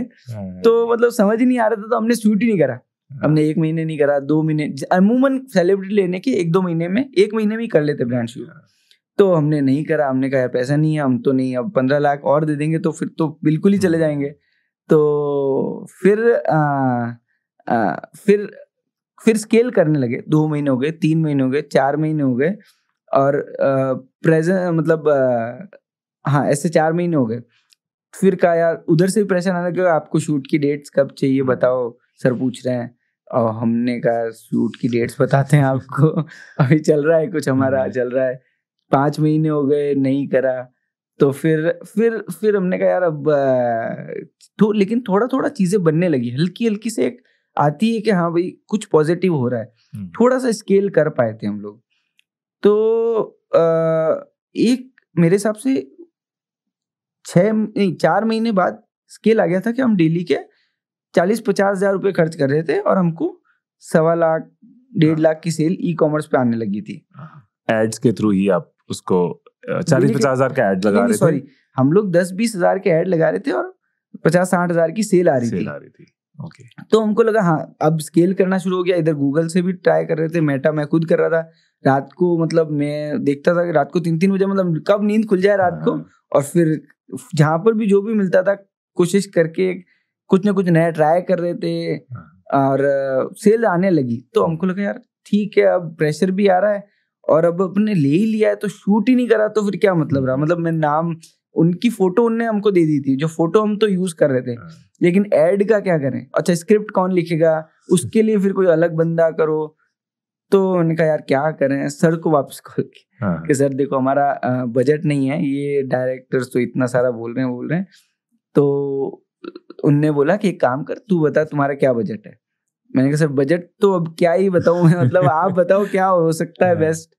तो उनने एक बजट दिया कि चलो उसको इतने में करते हैं। उसको भी हमने रिक्वेस्ट करके 5-7 लाख नीचे लिया है कि सर इतना तो कर लो प्लीज, रिक्वेस्ट है मतलब। तो कैसे ही करके मतलब एक शूट मिल जाए। तो फिर उनने करके, उनने होम प्रोडक्शन पे किसी बंदे को हायर करके और अपने लेवल पे स्क्रिप्ट भी तैयार करवाई, और हमने भी उसमें वो करा और शूट करवा दिया। तो एक डे है उसमें हमारा, 1 डे शूट का वो हो गया, और फिर वो चला गया उसमें। तो वहां पर हम, क्योंकि हम ऐसा नहीं कि हम प्राइवेट लेवल से तो कमा ही रहे थे, वहां पर तो पैसा बन ही रहा था, बस वो यहाँ एकदम बर्न हो रहा था। और हम फंडिंग वाली चीज में नहीं थे, बूटस्ट्रैप थे। तो यही था कि मतलब लॉस ही था वो, और समझ भी नहीं आ रहा था कि चलो कहाँ जाना है। लेकिन ठीक है, जब ये 6 महीने निकले एकदम, और थोड़ा सा एड्स ने काम करना शुरू किया, तो समझ आया कि हाँ अगर अब और थोड़ा सा टाइम मिलेगा तो हम कुछ कर लेंगे। एक कॉन्फिडेंस आपको आना शुरू हो गया कि सुबह इतना लगा रहे हैं तो उसका एक रात को रिजल्ट आ रहा है। हाँ, रात को रिजल्ट आ रहा है, अगले दिन कुछ ऑर्डर्स जा रहे हैं। फिर एनालाइज किया कि जा तो रहे लेकिन 30% वापस आ रहे हैं उसमें से। क्योंकि क्या हो रहा था ना, ये यूपी और बिहार साइड में थोड़े से ऑर्डर्स ज्यादा आ रहे थे, और वहां से रिटर्न्स काफी ज्यादा आ जाते हैं कई बार। आई डोंट नो क्या रीजन रहता है रिटर्न्स का। I don't know, courier boy वालों की गलती है कि क्या थी, आई डोंट नो। मतलब एग्जैक्ट रिटर्न देखो, कई बार हमारा कंज्यूमर भी कहता है मेरे को लेना है, लेकिन हमको ना Tier 3 सिटीज, Tier 4 सिटीज, मतलब Tier 2 सिटीज, ऐसी जगह से ऑर्डर्स आते थे जहाँ फुलफिलमेंट थोड़ा इशू होता है। वो लेना भी चाहते हैं, लेकिन कई बार हमारे एड्रेसेस में होके इस दुकान के पास आके पूछ लेना मेरा घर का है। तो आई थिंक ई कॉमर्स का एक बहुत बड़ा चैलेंज है रिटर्न्स। हाँ, जो कि शायद अभी भी आज की डेट में भी है, जिसका प्रॉपर सोल्यूशन आज भी नहीं है। कई बार कंज्यूमर उस वक्त मोटिवेटेड है चीज लेने के लिए, ये फैशन इंडस्ट्री में बहुत होता है कि उस वक्त मोटिवेटेड है, लेकिन जब प्रोडक्ट आ रहा है तो वो उस वक्त उसकी वो मोटिवेशन नहीं है। रीजन लॉजिस्टिक्स भी हो सकता है कि कोरियर वाले को वो एड्रेस मिला नहीं, या उतनी एफर्ट उसने डाली नहीं। रीजन कंज्यूमर भी हो सकता है उसने एड्रेस ही सही नहीं डाला। तो आपको कितना चैलेंज आता है ये रिटर्न्स का? तो मैं जनरली बताऊं, उस टाइम तो हमने देखा कि कुछ प्रोडक्ट थे उन पे रिटर्न ज्यादा थे। मतलब हमारा एक फैट का प्रोडक्ट था, उस पे रिटर्न ज्यादा थे, क्योंकि वो ऑडियंस शायद से अपना कंफ्यूज थी और उन्होंने ऑर्डर कर दिया। तो वो वहां तक, और हमारी डिलीवरी टाइम भी बहुत ज्यादा था। 8-10 दिन लग जाते थे ऑर्डर डिलीवर, क्योंकि जोधपुर से भेजते थे हम। उस टाइम हमारे पैन इंडिया में डिस्पैच सेंटर्स नहीं थे, तो जोधपुर से पहले जयपुर जाता था, जयपुर से दिल्ली जाता था, फिर वो कहीं और जाके 8-10 दिन में, तब उसका मूड ही नहीं था कि मेरे को लेना है। तो अब ये क्या था, डे ऑन डे लर्निंग हो रही थी इस तरीके से, ये प्रोडक्ट बेचना है, ये नहीं बेचना है, इसको स्केल करना है, इसको नहीं स्केल करना है। जो सर के साथ एड शूट किया था उस प्रोडक्ट को कम चलाया, जो साइड में दूसरे प्रोडक्ट हीरो बनने लगे। तो डे ऑन डे लर्निंग हो रही थी, डे ऑन डे हम डाटास देख रहे थे कि यार ये प्रोडक्ट जाएगा, मतलब मे बी उस टाइम मेरे 3 प्रोडक्ट थे, कोलेस्ट्रॉल, फैट और डायबिटीज, डायबिक केयर, कोलेस्ट्रॉल केयर और फैट रिड्यूसर। तो उसमें से फैट की बहुत अच्छी सेल आती थी, बहुत अच्छे ROI पे, लेकिन रिटर्न्स बहुत ज्यादा थे, तो हमने उसको स्केल डाउन करके इन 2 को करा। इनके कंज्यूमर सीरियस थे, उनको ठीक है लेट हुआ, लेकिन उनको ट्राई करना है कि 400 रुपए में एक प्रोडक्ट मिल रहा है तो ट्राई करना है। तो वो था, वहां पर लर्निंग हुई कि चलो चलो इनको स्केल करते हैं। साथ साथ सोनू सर का ऐड भी शूट हुआ, उसको भी डाला हमने हर जगह, लेकिन उसमें कोई प्रोडक्ट स्पेसिफिक ऐड नहीं था, वो ब्रांड का ऐड था। तो उसको उससे लेकिन बहुत ट्रस्ट बना। मतलब सोनू सर के आने के बाद मेरे को लगता है कि हमारे ब्रांड पे लोगों का ट्रस्ट बना। जिसको दिख गया ना, चलो दिखाया नहीं वो हमारी गलती है क्योंकि हमारे पास नहीं था उतना इन्वेस्टमेंट, लेकिन जिसको दिखा दिया ना वो ट्रस्ट करता था कि यार सोनू सर ने किसी चीज के बारे में बोल दिया है, सोनू सूद ने, यानी ये तो चीज, वो तो भगवान है और ये चीज तो अच्छी होगी, तो वो लेते थे। कन्वर्जन, वेबसाइट पे ट्रस्ट बहुत बिल्ड हुआ। आपको कैसे ही आइडिया, आपने कुछ ऐसे कमेंट्स देखे या लोगों से बात करी, कैसे पता चला कि जो हमने ब्रांड एम्बेसडर जिसको हायर किया है उसकी वजह से ट्रस्ट वैल्यू ऐड हो रही है? तो मैं कमेंट पढ़ता था इसमें, तो सर आप भगवान हो, दुनिया तो गुटखा बेच रही है, अच्छा वो आप तो जुआ केसरी नहीं कर रहे हो। ये थोड़ा तो मतलब ये बहुत है कि यही एक असली हीरो है जो गुटके का ऐड नहीं कर रहा है, बाकी सब गुटके का कर रहे हैं, और बहुत सारी चीजें हैं। मतलब ऐसे ऐसी कमेंट्स आते थे ना, और सर भगवान हो, सर मेरी हेल्प करो, सर ये वो, और हम भी नंबर फॉरवर्ड कर देते थे उनकी टीम को कि यार ये हेल्प के लिए किसी ने कमेंट में डाला, आप देख लो अगर आप कुछ कर सकते हैं तो साथ साथ वो भी चीजें चल रही थी। और ये था, मतलब कमेंट्स में बहुत, मतलब उनको ऐसा लोगों ने भगवान ही समझ रखा था। तो हमको लगता था कि एक बहुत अच्छे ब्रांड एम्बेसडर को ले लिया है, टाइम पे पिच अच्छा हुआ, चीज भी अच्छी बनी, और उस टाइम सर का जो ट्रस्ट था ना वो आज भी अनमैचेबल है। मतलब आज भी वो मूवीज में हो सकता उतने नहीं दिखते, लेकिन उनका ट्रस्ट लेवल है ना वो बहुत हाई है। तो वही कारण है कि कई बार ये बहुत कॉमन देखते हैं, मैं नाम नहीं लूंगा, लेकिन कुछ ब्रांड्स ऐसे होते हैं, फॉर एग्जांपल सॉफ्ट ड्रिंक का ब्रांड है, हमें पता है कि जो एंडोर्स कर रहा है वो उसको पीता भी नहीं है, लेकिन उसको एंडोर्स कर रहा है। तो आपके केस में आपको ये एडवांटेज हुई कि सोनू सूद जी ने खुद कंज्यूम किया हुआ था इस प्रोडक्ट को? हाँ, तो ये एग्जैक्टली मैं आपको बताऊंगा, इसमें एक किस्सा भी है मेरे पे कि हम जनरली जब मैं लोगों को बोल रहा था यार सोनू सर खुद पी रहे हैं, अच्छा हर एक को मैं स्क्रीनशॉट तो नहीं दिखा सकता वो क्योंकि पर्सनल चैट है, तो लेकिन वो कह रहे यार ठीक है तुमने ब्रांड एम्बेसडर कर दिया, तुम्हारे पास पैसा है तो तुमने उनको दिया, और वो बोल रहे हैं। फिर मैंने कहा, मैंने उनको यही प्रॉब्लम पिच करी, मैंने कहा सर यार सर एक्चुअली हमारा शूट था उसमें कुछ डिले हो रहा था, तो वैनिटी वैन में हम लोग बैठे थे, तो मैंने सर को बोला सर ये चीज़ है और लोग ऐसा कुछ बोलते हैं कि कौन ऐसा बोलता है, मैं तो यूज़ कर रहा हूँ खुद, कि चल निकाल एक वीडियो निकाल, मैं करता हूँ। तो वो पंजाबी है, तो अभी वीडियो बना, अच्छा। वो पंजाबी है तो उसी स्टाइल में मतलब करते हैं। कर फटाफट उन्होंने अपने आसपास की चीजें क्लियर करी और कहा बना तू वीडियो बना। तो मैंने वीडियो एक मोबाइल से शूट, माइक भी नहीं था हमारे पास उस टाइम, मैंने कहा सर मैं मोबाइल से ही शूट करता हूँ। तो मोबाइल से उन्होंने बोला कि, उनने कहा बॉटल कहाँ है, मैंने बॉटल थी हमारे पास, बॉटल ली, खोला उनने सब, और कहा कि एक उसका बना दिया कि मैं खुद ये यूज कर रहा हूँ और आप भी इसको यूज करके करें, मतलब। तो एक ऑर्गेनिक वीडियो बना, बिल्कुल बिना माइक के, बिना कुछ तैयारी के, और एकदम उन्होंने अपने फ्लो में बोल दिया। और उस वीडियो को थोड़ा सा एडिट करके जब मैंने परफॉर्मेंस मार्केटिंग में चलाया ना, उसका रुआस बहुत अच्छा था, मतलब मेरे को लगता 5, 7, 8 रुआस तक गया था उसका, बिका बहुत वहां से, वो बहुत स्केल करा जीवन संजीवनी ने उसमें।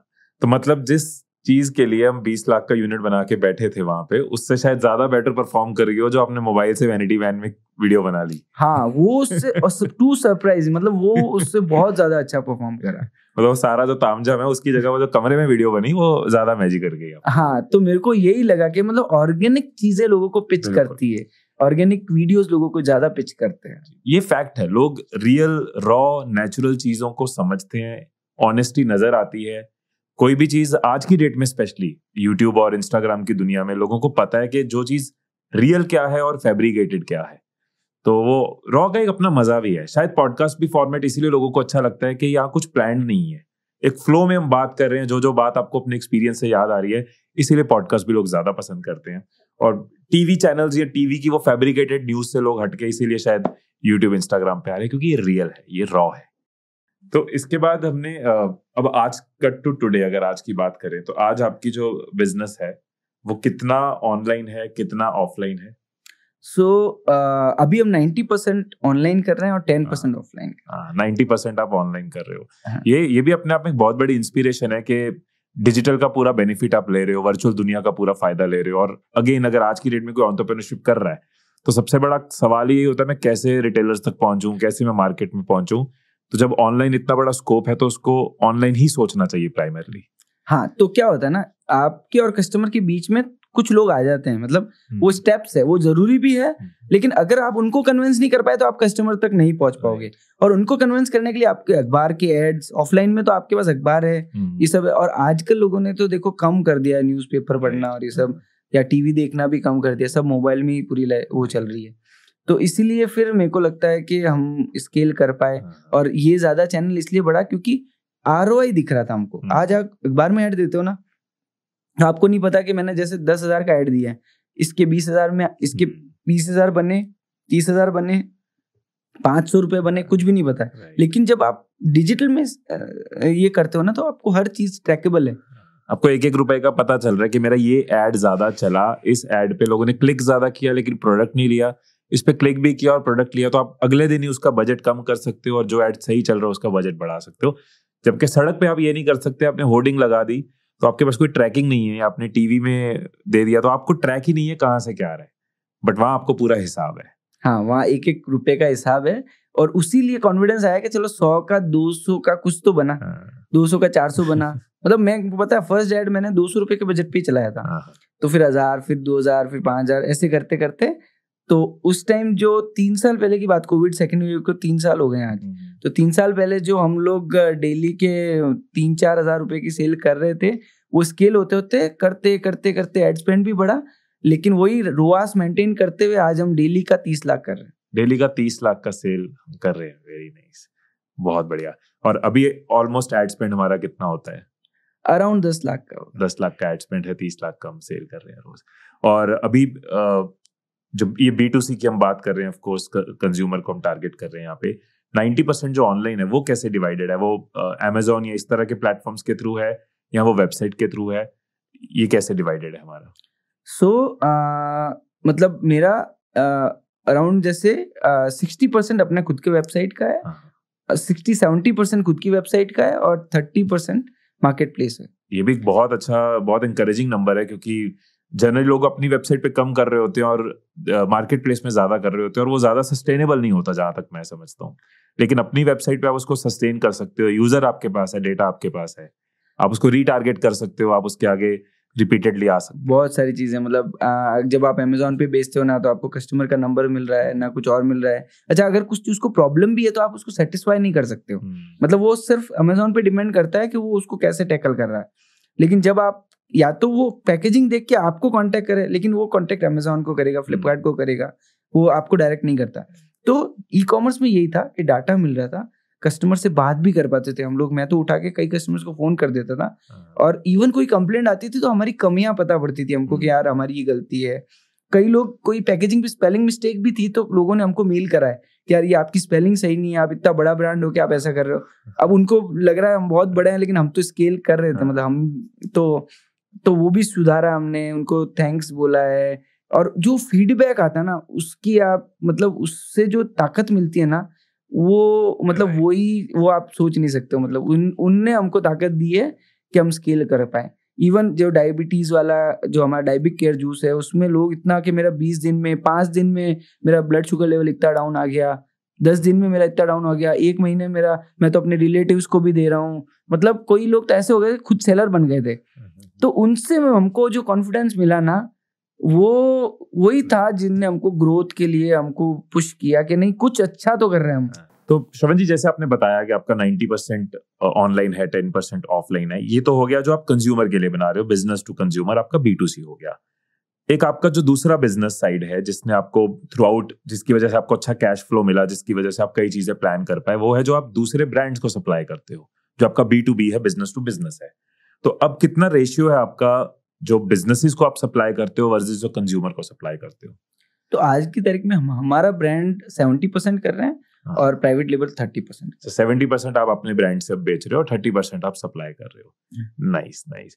तो इसमें ये चैलेंज नहीं आया कभी कि जिन ब्रांड्स को आप सप्लाई करते हो तो उन्होंने कभी क्वेश्चन नहीं किया कि भाई जब हम ले रहे हैं आपसे प्रोडक्ट तो आप अपना ब्रांड क्यों बना रहे हो? उनको वो थ्रेट नहीं कभी फील हुआ? सो स्टार्टिंग में तो थ्रेट नहीं लगा उनको कि ठीक है, बहुत ही छोटा स्केल था हमारा, लेकिन जैसे ही हमारा ई-कॉमर्स पे थोड़ा स्केलिंग करने की कोशिश करी तब उनका काफ़ी प्रेशर आया कि नहीं ये मत करो, या फिर हम ऐसे मतलब हम अपना बंदा बैठाएंगे आपकी फैक्ट्री में, या आप हमको इसमें से कुछ स्टेक बेच दो अपने उसमें। तो वहाँ थोड़ा हमने रेजिस्ट करा कि नहीं सर अब ये तो हम करेंगे, और उनके पास भी ऑप्शन था, वो कहीं और भी जा सकते थे, लेकिन मेरे को लगता है कि जो हमारा प्रोसेस है, जो हमारा प्रोडक्ट बनाने का तरीका है वो अलग है। मैंने आपको स्टार्टिंग में भी बताया था कि हमने कंसल्टेंट नहीं लिया, तो हमने जो स्क्रैच से चीजें बनाई ना वो प्रोसेस अलग है। हम लोग हमारे जूसेस में एक्सट्रैक्ट का यूज नहीं करते हैं, और रॉ हर्ब्स जैसे आप घर में आजकल जो चाय भी बनाते हैं तो लोग पानी में, गर्म पानी में चाय का पाउच डालते हैं और एकदम वो मसाला टी तैयार हो जाती है, लेकिन उसमें सारा एक्सट्रैक्ट डला हुआ है, स्प्रे ड्राइड पाउडर्स हैं, वही चल रहा है मार्केट में। सारे जूसेस जो मार्केट में देख रहे हो, कई जूसेस में I think I will quote it 90% juices extract से बने हैं, और एक्सट्रैक्ट की कहानी अलग है, और उसको मैं आयुर्वेद भी नहीं मानता हूँ अगर। तो रॉ हर्ब से हम लोग जूसेस बना रहे हैं, ये हमारी यूएसपी है।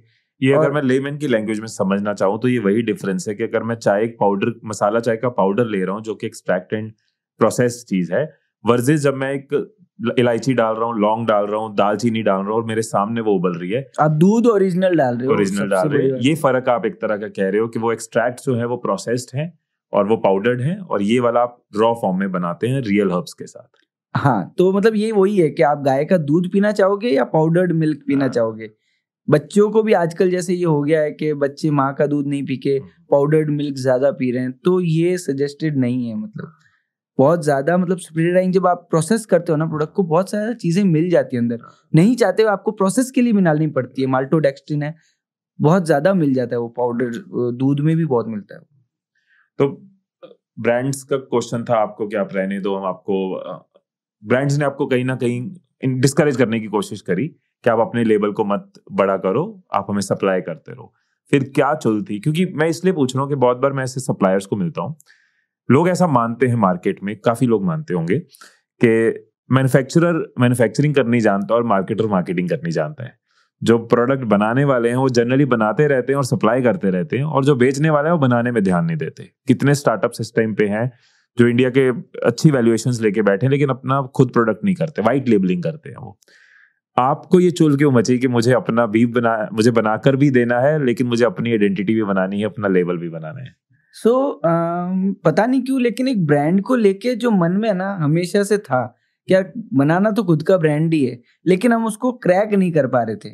तो लेकिन जब ये चीजें हुई ना, मतलब जब हमने पैकेजिंग चेंज कर दी तो लोगों को थोड़ा सा वो मिला, फिर फेस भी जुड़ गया उसके साथ, तो भी लोगों को बहुत, तो हमको बहुत अट्रैक्शन मिला कि यार ये चीजें तो सही है। और इतना जब आप सोच लिया आपने, फिर आपका पीछे आने का मन नहीं होता। और मैं तो स्टार्टिंग से ही अपने ब्रांड मतलब कृष्णाज आयुर्वेदा हमको बिल्ड करना ही था, बस उसके लिए हमको एक ब्रेक थ्रू नहीं मिल रहा था कि कैसे बिल्ड करें इसको। आई थिंक आपकी स्ट्रेटेजी बड़ी स्मार्ट और अच्छी रही कि आप ब्रांड बिल्ड डे वन से करना चाह रहे थे और उसकी तरफ आप कदम भी बढ़ा रहे थे, लेकिन एक बैकअप आपके पास था कि आप सप्लाई कर रहे थे, जिसकी वजह से कभी आपको कैश फ्लो मिला होगा, किसी महीने आपको उसकी वजह से सपोर्ट मिली होगी, लर्निंग मिली होगी कि वो ब्रांड ने हमारा माल लेके कैसे लेबल किया, कैसे पैकेज किया, क्या बेचा। और शायद एक रीजन ये भी रहेगा, क्योंकि आप एक्सपर्ट हो इसमें तो आप बताओगे कि अगर आप सप्लायर हो तो कल को हो सकता है पार्टी किसी और से ले ले, तो वो एक थ्रेट बना रहेगा कि उनका एक डिसीजन है और आपका वो एक ऑक्यूपेशन है। लेकिन जब अपना ब्रांड होता है तो एक कंट्रोल अपना ज्यादा रहता है, इनपुट हमारा है तो आउटपुट भी हमें मिलता है। क्या ये एक फैक्टर रहता है अपना ब्रांड के पीछे? हाँ, तो ये तो फैक्टर बहुत बड़ा है। इस दौरान जब हम ब्रांड बिल्ड भी कर रहे थे, सप्लायर भी थे, तो सप्लायर जैसे ही आप जिसको देते हो वो स्केल करता है तो वो पीछे वापस आता है आपके पास कि मेरी कॉस्ट कटिंग करो। लेकिन हमने कोई बड़ी कॉस्ट से शुरू नहीं किया था, हम उनको 5-7 साल पहले जो कॉस्ट दे रहे थे उसी कॉस्ट पे मारे। अब वो उतना प्रेशर आया हमारे पे, हमको तो कॉस्ट कम करनी है, आप बताओ मतलब पानी कितना यूज करोगे या जड़ी बूटी कितना यूज करोगे, मतलब छोटे छोटे खर्चों पे बात आने लगी। तो हमने कहा यार अपने अगर सब कुछ ही खोल के रख देंगे तो कैसे चलेगा। और कई सारी ऐसी चीजें थी जो हम कैलकुलेट ही नहीं करते थे, तो अब वो था कि एक्सेल बनाई नहीं थी आज तक हमने कभी। तो लेकिन ऐसा लग रहा था कि अब सरवाइव करना मुश्किल हो जाएगा, तो भी हमको ज्यादा था कि यार अपना कुछ होता तो आज ये नहीं होता, अपना कुछ होता। तो हमेशा ये था कि अपना तो बिल्ड करना ही है। ग्रेट। एक बार अगर हम फास्ट फॉरवर्ड करें इसको, हमने शुरू का तो सुना कि मिक्सी में आपने पहला जूस निकाला, आज क्या क्या है, आज कैसे प्लांट काम करता है, कितना, ऑफ कोर्स बहुत डिफरेंस आ चुका होगा, लेकिन मैं वो विजुअलाइज कर पाया हूँ मिक्सी वाला सीन, तो मैं आज की विजुअलाइजेशन भी लेना चाह रहा हूँ कि जोधपुर में क्या हो रहा है। सो आज हमारे पास 2 यूनिट्स हैं और दूसरी यूनिट ऑलमोस्ट स्टार्ट होने ही वाली है प्रॉपर्ली, और हम लोग डेली का 20 से 25 हजार लीटर जूस बना रहे हैं। अरे वाह। और सारा मतलब यही रॉ हर्ब से बना रहे हैं, और कुछ इसमें जो फ्रेश है तो उससे बना रहे हैं। जैसे आंवला एलोवेरा हमको फ्रेश मिलता है, या जो भी करेला फ्रेश मिलता है, जो भी चीज फ्रेश मिलती है वो उससे बनाते हैं, जो रॉ होती है वो उससे बनाते हैं। कितने लोग आज, हमारा टीम साइज क्या है आज हम लोग 300 प्लस लोग काम कर रहे हैं, और कस्टमर केयर टीम तो हमारी बढ़ती जा रही है। Very nice. 300 प्लस लोगों को आप एक जॉब क्रिएट कर पाए उनके लिए। सोर्सिंग कैसे, रॉ हर्ब्स या फ्रेश जो हम सोर्स करते हैं, सोर्सिंग कहाँ से रहती है? लोकल सोर्सिंग होती है, कैसे काम करती है ये चीज? डिपेंड करती है आपकी क्वांटिटी कितनी है। अगर आपको 500 किलो करेला लेना है तो आप लोकल मंडी से भी ले सकते हो, लेकिन जब आपका 10,000 किलो हो जाएगा तो आपको फार्मर्स को अप्रोच करना पड़ेगा।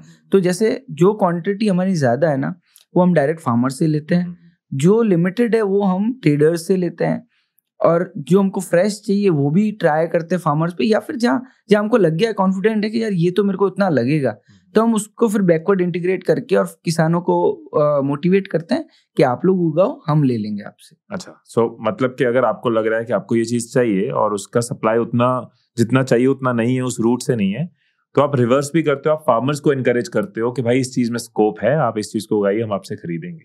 तो किसानों को भी आप एक अपॉर्चुनिटी दे पाते हो इस तरीके से। कैसा रिलेशन रहता है फार्मर्स के साथ डील करना? वो लोग मिट्टी से जुड़े हैं और उनको ऑफ कोर्स बिजनेस का नहीं आइडिया होगा उतना, लेकिन उनके साथ डील करना, उसको समझाना कि ये वाली चीज का स्कोप होगा, कैसा एक्सपीरियंस रहता है ये वाला? सो इसके लिए भी मैं आपको वापस पीछे ले जाऊंगा। तो हम लोग जब एलोवेरा का आए थे जूस बनाने, एक टाइम ऐसा आया था कि जूस की डिमांड अच्छी हो रही थी, और लोगों को मतलब हमारे पास सप्लाई खत्म हो गई थी।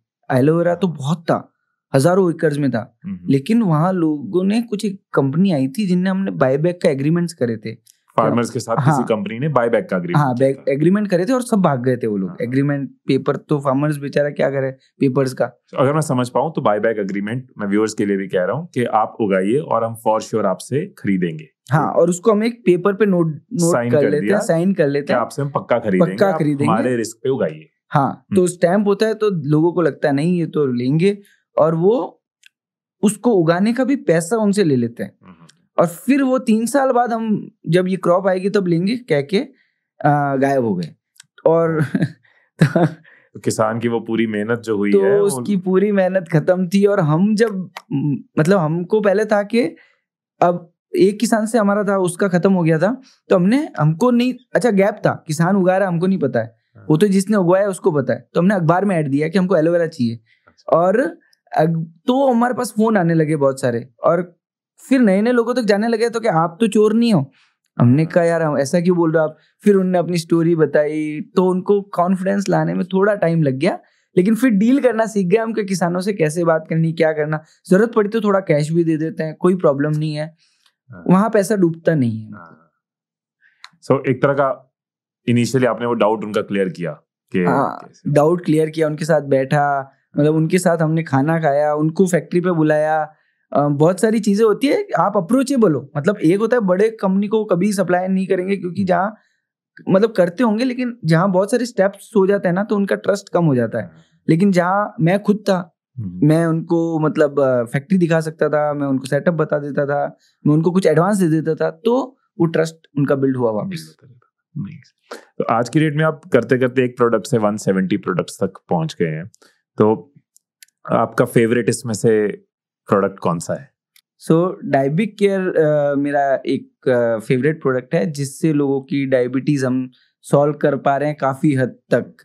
लोगों के कमेंट्स आते हैं, लोगों की ब्लेसिंग्स आती है, और इसके साथ मतलब मेरे फादर की भी एक स्टोरी जुड़ी हुई है, क्योंकि उनको भी डायबिटीज के इशू हुए थे। फिर उसके चक्कर में उस टाइम हम लोग इतना एग्रेसिवली आयुर्वेद में इन्वॉल्व नहीं थे। मतलब ये बहुत स्टार्टिंग की स्टोरी, जब हमने भी बिजनेस शुरू किया था तो उनकी मैंने पूरी जर्नी देखी है। उनने पहले मेटफॉर्मिन ली, फिर उसको यूज करते रहे, फिर धीरे धीरे और इश्यूज बढ़े, फिर किडनी के इशू हुए, फिर हार्ट अटैक हुआ।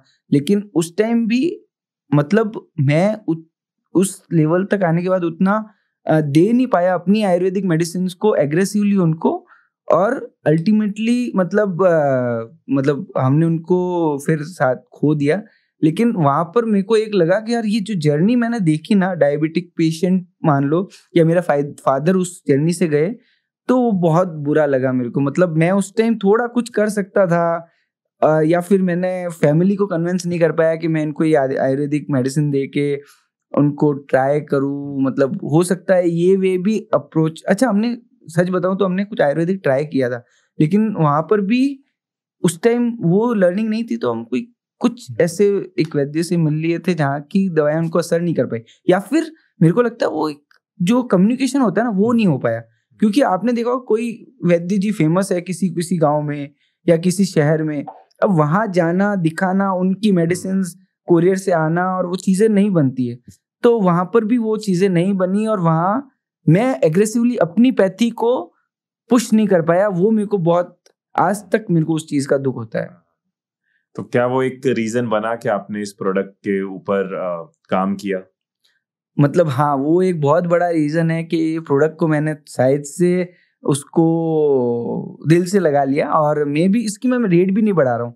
मतलब मेरे को पता है मैं फंस रहा हूँ इसकी रेट में, मेरे को जरूरत है पैसे की, इसमें 600 रुपये तक ले जाना चाहता हूँ, लेकिन मैं नहीं चाह रहा हूँ, क्योंकि मैं लोगों की जर्नी सोच रहा हूँ कि यार जिनको डायबिटीज है ना उनको तो ये मिलना ही चाहिए। अब उसके लिए ये 450 रुपये एक ऐसी कॉस्ट है जो विन विन शायद से उनके लिए और मेरे लिए पैसा थोड़ा बन रहा है। मैं स्केल करूंगा तो बना लूंगा, और मैं रिपीट कस्टमर मेरे लिए बना देते हैं पैसा, क्योंकि हर कस्टमर अपने आप में एक स्टोरी लेके घूमने लग गया कि देखो, क्योंकि जब आप कोई ऐसी चीज से अपनी प्रॉब्लम सॉल्व करते हो ना, तो आप प्राउडली लोगों को बताते हो कि यार मेरे देख ये लिया और इतना डाउन हो गया। इवन मेरे चाहे तो अमेजोन मैनेजर्स हो, मेरे ई कॉमर्स मार्केटिंग वाले लोग हो, सबकी फैमिली में मैं अपने प्रोडक्ट ही बेच रहा हूँ, और वो लोग खुश होते हैं, तो वो साइड से एक पर्सनल टच देके मार्केटिंग करते हैं। तो ये भी एक है जो प्राउड फील करवाता है। तो हमने कमेंट्स की बात करी, हमने वर्ड ऑफ माउथ की बात करी, तो पॉजिटिव कमेंट्स में जो मेरा थॉट प्रोसेस है वो ये है, या मेरा एक्सपीरियंस ये है कि कुछ अच्छा लगे तो 10 में से एक बंदा रिव्यू डालता है, और बुरा लगे तो 10 में से 7-8 लोग रिव्यू डालते हैं। तो नेगेटिव कमेंट्स भी एक बिजनेस का पार्ट है। आप उनसे कैसे डील करते हो? कैसे एक नेगेटिव फीडबैक को आप डील करते हो?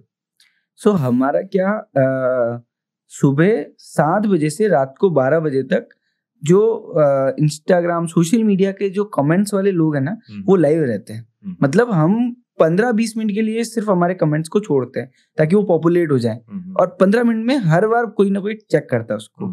तो सबसे अच्छी बात है कि नेगेटिव कमेंट को इमीडिएट रिप्लाई कर दो ना, तो वो नहीं लिखते, नहीं तो वो एक से दूसरे सोशल मीडिया पे, यूट्यूब पे, इंस्टाग्राम पे ऐसे घूमते रहते हैं। तो अगर आपने टाइमली रिप्लाई कर दिया, उनको सेटिस्फाई कर दिया, एक कॉल चला गया, तो वो थोड़े से ईजी हो जाते हैं। फिर क्या होता है, मतलब समझ लो मैं 10,000, मतलब मैं आज की तारीख में 4,000 ऑर्डर रोज शिप कर रहा हूँ मेरी वेबसाइट से, और मेरे को पता है कि 100 ऑर्डर्स में तो कुछ ना कुछ डिलीवरी इश्यूज आएंगे ही आएंगे। मतलब नहीं रीच कर पाते, कई बार डिलीवरी लेट हो जाती है, कुछ ना कुछ इश्यू हो जाता। आप बात कर लो, उनको कन्विंस कर लो, हो सके तो एक और प्रोडक्ट नया भेज दो, वो मिलेगा तो मिलेगा, ये भी मिल जाएगा, तो वो बहुत उनको सेटिस्फाई। मतलब उधर वहां आप मॉनेटरी वैल्यू मत देखो। तो एक कस्टमर जब खुश होता है ना, वो अपना आपकी वैल्यू बना देता है अपनी खुद की, मतलब वो अपना आप लोगों को सजेस्ट करता है, आपका ब्रांड का ट्रस्ट बिल्ड होता है। तो ये एक बड़ी चीज है। आई थिंक एक परेशान इंसान को सबसे पहले ये चाहिए कि उसको कोई सुन ले। हाँ, बस सुन लिया जाए, उसकी बात रख दी है, किसी ने एक्सेप्ट करी है, किसी ने कोई सोल्यूशन दिया है, वो इम्पोर्टेंट है। ऐसा नहीं है कि किसी को चाहिए कि अगले सेकंड में प्रोडक्ट नहीं पहुंचा तो पहुंचे, बट एटलीस्ट उसको कोई बता दे कि ये प्रॉब्लम आई है, वी अंडरस्टैंड योर कंसर्न। तो उस चीज का आप ध्यान रखते हो अपनी सोशल मीडिया टीम और अपनी कस्टमर सपोर्ट टीम के साथ? हाँ, वो चीज भी ध्यान रखते हैं। उसके अलावा पैकेजिंग पे जो एक हमारा हेल्पलाइन का ईमेल आईडी है, वो मैं पर्सनली खुद हैंडल करता हूँ। तो वो जो ईमेल्स में मतलब फटाफट फॉरवर्ड करके उनको सॉल्व करना, क्योंकि ठीक है सोशल मीडिया कमेंट करना, लेकिन और आदमी अगर परेशान हुआ ना, कई बार कुछ भी इशू होता है तो पैकेजिंग पे भी देख के वो कई बार ईमेल्स करते हैं, वो करते हैं, तो यानी उसको सच में कुछ इशू है। तो वो एक कस्टमर केयर के को मैंने ही हेड कर रखा है बेसिकली, तो उसको मैं छोड़ता नहीं हूँ। मतलब कोई ऐसा कभी कोई फीडबैक मिला हो जिसको जो आपके लिए बड़ा वैल्यूएबल रहा हो, आपने एग्जीक्यूट किया और वो आपके लिए बहुत फ्रूटफुल रहा हो, कोई ऐसा एग्जांपल होगा? ऐसा एग्जाम्पल एग्जैक्टली तो याद नहीं आ रहा, लेकिन ऐसा एग्जाम्पल जैसे कई बार क्या होता है ना, आप कितना भी कर लो लेकिन कुछ पैकेजिंग में खामियां रह जाती है। मे बी उनको लगता हो कि यार ये स्पेलिंग मिस्टेक है, या यहाँ पर आपने ये कुछ इंग्रेडिएंट्स प्रॉपर नहीं लिखे, ये क्यों नहीं बता रहे हो आप। तो वो चीज़ें हम धीरे धीरे इम्प्लीमेंट करते रहे कि यार चलो ये भी डिस्क्लोज करते हैं। इवन कई लोगों का था कि क्या तुम्हारा कैसे बन रहा है, हमको क्या बता। तो हमने एक QR कोड दे दिया अपनी पैकेजिंग पे, जहाँ लोग उसको स्कैन करके हमारी फैक्ट्री का वीडियो देख सकते हैं। अच्छा। जो हमने एक वीडियो बना के रखा है, फैक्ट्री का वीडियो बनाया, अगर कोई QR कोड स्कैन करे तो उसके फोन में वो वीडियो चलेगा। हाँ, वेरी नाइस। तो कस्टमर को कोशिश करा के एक खुली किताब की तरह एक ब्रांड को रख दो, जहाँ उसको जो देखना देखे, सब कुछ अवेलेबल है। ग्रेट। तो श्रवण जी, अगर आज की डेट में कोई शुरू करता है तो प्रोबेबली उसके लिए अपनी ऐप या अपनी वेबसाइट बनाना एकदम पहला स्टेप नहीं होगा, अपने लॉजिस्टिक्स क्रिएट करना पहला स्टेप नहीं होगा। तो शुरू क्या, अगर मैं आपकी इस डिस्कशन का एक पॉइंट ये निकालना चाहूँ तो सही होगा कि शुरू वो करे मार्केट प्लेसेस के साथ, Amazon, फ्लिपकार्ट, इस तरह के मार्केट प्लेस से, और साथ साथ अपना एक वेबसाइट या अपना पोर्टल बिल्ड करता जाए, क्योंकि शुरुआत में शायद इन्वेस्ट करना वेबसाइट पे उतना डूएबल नहीं है एक नए एंटरप्रेन्योर के लिए। आपका क्या इस पे एडवाइस होगा? हाँ, तो अगर बिल्कुल स्क्रैच से कोई शुरू कर रहा है तो नो डाउट सबसे पहले तो जगह मार्केट प्लेस ही है। तो उस टाइम हमारी साइड से लर्निंग नहीं थी, हो सकता है मार्केट प्लेस पे भी मतलब हमारी थी लर्निंग, हमने मार्केट प्लेस पे भी रखा, लेकिन आप स्केल मार्केट प्लेस पे करना मुश्किल होता है। मतलब वहां जब एड स्पेंड वाली चीजें आ जाती ना, लेकिन अगर प्रोडक्ट यूनिक है, अच्छा है, तो मार्केट प्लेस पे उठ जाएगा वो धीरे धीरे।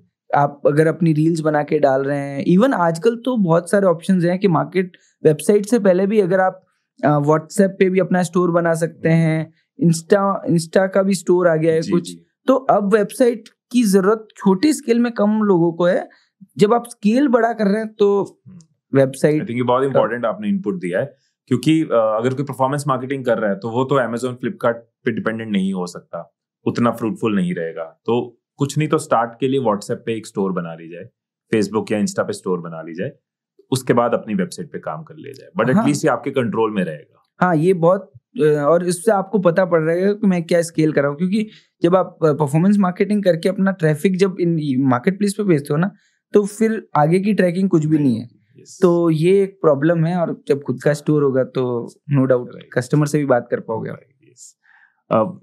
परफॉर्मेंस मार्केटिंग के अलावा, एड्स के अलावा, आप और क्या आपके मार्केटिंग फॉर्मेट्स हैं ऑनलाइन में? सबसे बड़ा मार्केटिंग है होता है आपका खुद का प्रोडक्ट।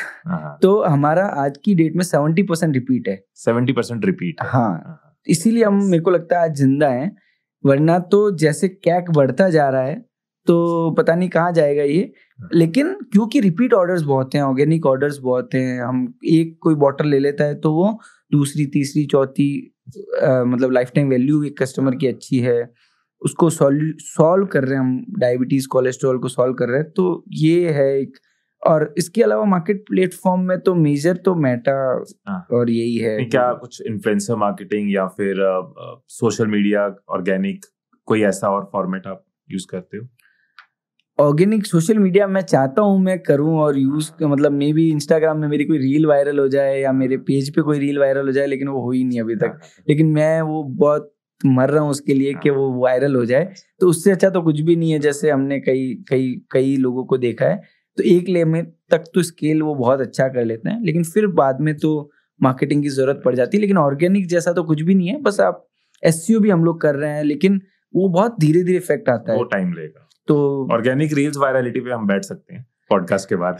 श्योर आप उसमें मैं इनपुट जरूर देने चाहूंगा। हाँ, आप साइड से कुछ क्लासेस भी लेते हैं उसके लिए, तो मैं जरूर आपसे बात करूंगा।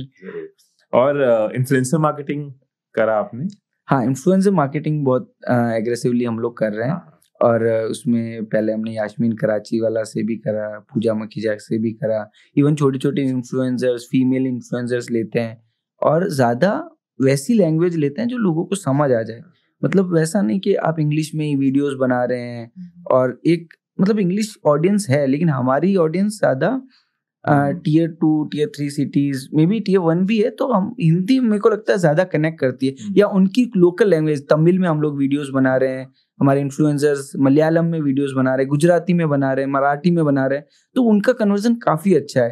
तो आपको लोकल लैंग्वेजेस के वीडियो जो कन्वर्जन दे सकते हैं ना, इंग्लिश वीडियोस नहीं देंगे। आज की तारीख में एक बहुत बड़ा पेन पॉइंट है ये लोगों का, क्योंकि वो वीडियोस बनाते हैं और उनका परफॉर्मेंस नहीं आ रही, क्योंकि बहुत ज़्यादा वो इंग्लिश में चीज़ें होती है। तो हाँ, टियर 1 सिटी के लोग कनेक्ट करते हैं, लेकिन वहाँ सारे ब्रांड वहीं लगे हुए हैं कि हमको यही ऑडियंस चाहिए, तो वहाँ कैक बहुत आई है। तो अगर आप लोकल लैंग्वेज में कर रहे हैं तो उससे अच्छा कुछ भी नहीं है। वैसे भी इंटरनेट जो है वो रीजनल की तरफ जा रहा है। अब पहले हिंदी कंटेंट बहुत तेजी से ग्रो किया था पिछले, अगर हम 2015 से 20 की बात करें, लेकिन पिछले 3-4 साल में regional languages, Gujarati, Punjabi, Telugu, south India में जितनी सदर्न पार्ट ऑफ इंडिया है उसमें जितनी लैंग्वेजेस हैं, उसमें भी बहुत ग्रोथ है। तो ये बहुत अच्छा थॉट है आपका कि आप रीजनल लेवल पे भी इन्फ्लुएंसर्स को टैप कर रहे हो, और इससे शायद एक माइक्रो इन्फ्लुएंसर्स जिनको हम कहते हैं उनको भी एक अपॉर्चुनिटी मिल रही है। ये भी है, और इवन हम तो ट्राई करते हैं कि अगर किसी ने तमिल में कमेंट किया ना तो तमिल में रिप्लाई करें, इंग्लिश में कमेंट किया है तो इंग्लिश में रिप्लाई करें। तो ये भी एक है कि उनको अच्छा लगता है, मतलब, और हमको भी प्राउड फील होता है कि हम लोकल लैंग्वेज गूगल ट्रांसलेट से करते हैं लेकिन कर लेते हैं।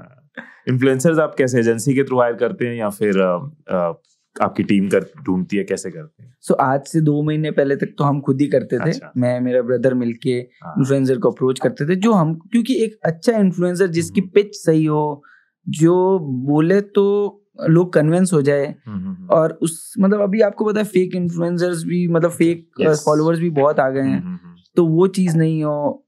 तो एक मतलब इन्फ्लुएंसर को अगर आप 100 नहीं करके 10 अच्छे कर लो ना, तो भी बहुत फर्क पड़ता है। और उनको परफॉर्मेंस मार्केटिंग में जब आप चलाते हो, तो अभी मेटा में एक पीपी एड्स आ गया है, तो पीपी एड्स काफी अच्छा रहता है। श्रवण जी, क्योंकि एक प्रोडक्ट ऐसा है जो मेडिसिनल भी है, लोग कंज्यूम करते हैं, तो गवर्नमेंट की तरफ से रेगुलेशंस में या लाइसेंसेस में कैसे रहता है? चैलेंजिंग है या सपोर्टिव है? क्या रोल रहता है? आयुष के लिए मेरे को लगता है अभी गवर्नमेंट काफी सपोर्टिव है। आपके डॉक्यूमेंट्स पूरे होने चाहिए। तो जैसे अब आयुष में, अब जब हम आयुर्वेदिक का मैन्युफैक्चरिंग यूनिट लगाते हैं, तो अगर आपकी एग्रीकल्चर लैंड है तो एग्रीकल्चर लैंड का फ्री कन्वर्जन है। हमारे राजस्थान में तो है, तो मतलब अगर कोई किसान है और वो अगर कुछ एग्रो बेस्ड इंडस्ट्री लगा रहा है तो उसको फ्री कन्वर्जन है। मे बी धीरे धीरे जो गवर्नमेंट की पॉलिसीज आ रही है आयुर्वेद को लेके, प्रमोशंस को लेके, इवन मोदी जी खुद पर्सनली जब एक लेवल पे जाके आयुर्वेद की बात करते हैं ना, जैसे मैं एक किस्सा बताता हूँ, अगर तो नाइजीरिया या एक कहीं के प्रेसिडेंट थे, उनकी बेटी को ब्रेन ट्यूमर हुआ था, तो उनकी उसके इलाज में उनकी आंखें खराब हो गई थी उनकी बच्ची की। तो वो मोदी जी के फ्रेंड थे, उनने पूछा कि यार मतलब, तो उनने उसके बाद उनका ट्रीटमेंट केरला में आके एक आयुर्वेदिक पंचकर्मा सेंटर पे कराया और वो ठीक हो गई। तो मोदी जी ने उसको वर्ल्ड आयुर्वेद कांग्रेस करके था वहां पर, उस स्केल पे उनको मेंशन करा, उनको बुलाया, उनको स्टेज पे बुलाया। मतलब तो जब आपका प्राइम मिनिस्टर इतना सपोर्टिव हो जाता है इस चीजों को लेके, तो काफी कॉन्फिडेंस आता है। तो फ्यूचर क्या देखते हो आप आयुर्वेद का? बहुत बड़ा, मतलब मैं तो अपने अगर जनरली मैं आयुर्वेद इंडस्ट्री का फ्यूचर देखूं या स्टार्टअप जो अभी आ रहे हैं, इवन कई बार हमको भी लोग पिच करते हैं कि यार हमको इसकी लर्निंग चाहिए, कुछ ना कुछ, मतलब इवन मैं अपने आप को फॉर्चुनेट मांगता हूँ। कई बार IIT IIMs के लोग जो जॉब में है बड़ी बड़ी, रिसेंट का एक किस्सा बता रहा हूँ, डच बैंक में एक IITian है, उसने मेरे को 2 दिन पहले मतलब अप्रोच किया किसी के थ्रू कि यार हम भी इस फील्ड में आना चाहते हैं, आपकी लर्निंग से कुछ बताओ हमको। तो मतलब लोग बहुत एक्सप्लोर कर रहे हैं आयुर्वेद को और ये बहुत बड़ा होगा। अभी ये मैं बताता हूँ 5% भी नहीं है जो ये होने वाला आगे, या मे बी 0.5% भी नहीं है। तो इवन हम देखते हैं कि भाई 150 करोड़ लोग इंडिया में हैं और 30% को डायबिटीज कोलेस्ट्रॉल की प्रॉब्लम होगी, और हम लोग अभी उस स्केल के आसपास भी नहीं है। ये बड़ी अच्छी चीज है कि आप जिस जर्नी को 10-12 साल से कर रहे हो और उसमें पिछले 3-4 साल से लोगों की अवेयरनेस बहुत बड़ी है, स्टार्टअप्स आने शुरू हुए हैं और आप उसमें एक तरह के गाइडिंग लाइट हो लोगों के लिए, इसीलिए लोग आपको अप्रोच भी कर रहे हैं। बट एक कन्फ्लिक्टिंग आर्ग्यूमेंट भी रहता है जो कि बहुत कॉमन है, वो है आयुर्वेद वर्सेस एलोपैथी। तो आयुर्वेद वर्सेस एलोपैथी, क्या फर्क है, कैसे ये 2 अलग स्कूल्स हैं, कैसे 2 अलग साइंसेस हैं?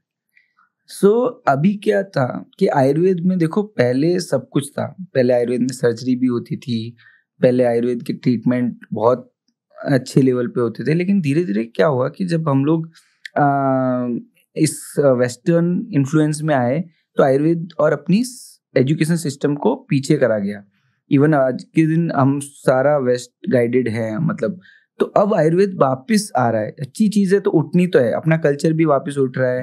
अभी भी आपके भी मैंने कोई वीडियो में देखा था कि आपने बोला ये जो ट्रेडिशनल चीजें काम करती है, वैसे ही आयुर्वेद बहुत काम करता है। तो एलोपैथी में क्या होता है, सिम्टम्स पे काम हो रहा है।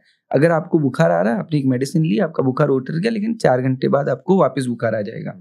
आपको पेन हो रहा है, आपने पेन किलर खाई, वो पेन कुछ समय के लिए सेंस होना बंद हो गया, लेकिन वो पेन तो है। तो हम लोग रूट कॉज पे काम करते हैं आयुर्वेद, और बल्कि एलोपैथी थोड़ा सा जो मेडिसिन है ना, वो सिम्टम्स को सप्रेस कर रही है। नो डाउट सर्जरी उसमें बहुत इंपॉर्टेंट है और इमरजेंसी में एलोपैथी पे जाना ही पड़ेगा इंसान को। लेकिन इसमें ये एक और चीज है कि आयुर्वेद वालों को सर्जरी धीरे धीरे अलाउ हो रही है। जिस दिन उस लेवल तक हमको अलाउड हो जाएगा तो शायद वहां पर भी हम काफी स्केल कर पाएंगे। और बाकी सर्जरी के जनक ही सुश्रुत हैं, तो वो तो मतलब सारे, मैं तो आज उनकी बुक्स, मतलब कुछ टाइम पहले सुश्रुत संहिता देख रहा था, तो सारी चीजें उसमें लिखी हुई थी। तो मतलब अब आप कुछ भी कहो, लेकिन अच्छा मेडिसिन भी, जो एलोपैथी मेडिसिन है वो भी या तो प्लांट बेस्ड है या एनिमल बेस्ड है, लेकिन वो काफी रिफाइंड फॉर्म में बनती है, इसलिए उनके साइड इफेक्ट्स होते हैं। जैसे लोग आजकल कुर्कुमीन यूज कर रहे हैं, तो कुर्कुमीन मेरे को लगता है नहीं यूज करना चाहिए। लोगों को चाहिए हल्दी यूज करो, हल्दी का दूध पियो। Even they are going for curcumin tablets. तो भगवान ने जब हमको हल्दी दी ना, उसमें कुछ काफी इफेक्ट करने वाली चीजें, कुछ उसके साइड इफेक्ट रोकने वाली चीजें भी दी है साथ में। तो होल हर्ब कंज्यूम करनी चाहिए अपन को, in spite of going for single, मतलब जो आजकल कहने लगे एक्टिव क्या है इसमें। अगेन वो रॉ और नेचुरल, हाँ रॉ और नेचुरल नहीं है। मतलब कि ये भी कहा जाता है कि आयुर्वेद जो है वो स्लो होता है और उसका इफेक्ट स्लो रहता है, इसलिए लोग एलोपैथी की तरफ जाते हैं। ये मिथ है कि ये फैक्ट है? मिथ तो नहीं कहूंगा, आयुर्वेद स्लो नहीं है, लेकिन आयुर्वेद ट्रीट कर रहा है कोई चीज को, उसको खत्म कर रहा है। मतलब हाँ, आपका सर दुखा, आपने कुछ चीज ऐसी ले ली जो पेन सेंस होना बंद हो गया, तो नो डाउट आपको वो लग रहा है कि ये तो इमीडिएट इफेक्ट हो गया, लेकिन पेन तो है आपको। हमको 1 दिन लग जाएगा सही से उसको, या 2 दिन लग जाएंगे, कि हो सकता है वो गैस के कारण आपका सर दर्द हो रहा हो। तो आपने गैस पे तो काम नहीं किया, आपने पेन ही किल कर दिया, तो आपका सर दर्द नहीं हुआ, लेकिन वो प्रॉब्लम बढ़ती जाएगी। तो आयुर्वेद बहुत इफेक्टिव भी है और रूट कॉज पे काम करता है वो। श्रवण जी, मेरे एक नोन है, उन्होंने सिमिलर बिजनेस किया और उन्होंने अपना बिजनेस रैप अप कर दिया। उनका एक बड़ा चैलेंज ये था कि, जो कि आपने बहुत अच्छे से ग्रो किया, तो मैं आपका पर्सपेक्टिव लूंगा। उनका चैलेंज ये था कि लोग आयुर्वेदिक प्रोडक्ट लेते नहीं है क्योंकि डॉक्टर सजेस्ट नहीं करता, और लोगों को डॉक्टर के थ्रू ही ट्रस्ट आता है। लेकिन आपका ऑनलाइन ये सेल जो है वो बताती है कि लोग डायरेक्ट ब्रांड पे ट्रस्ट कर रहे हैं।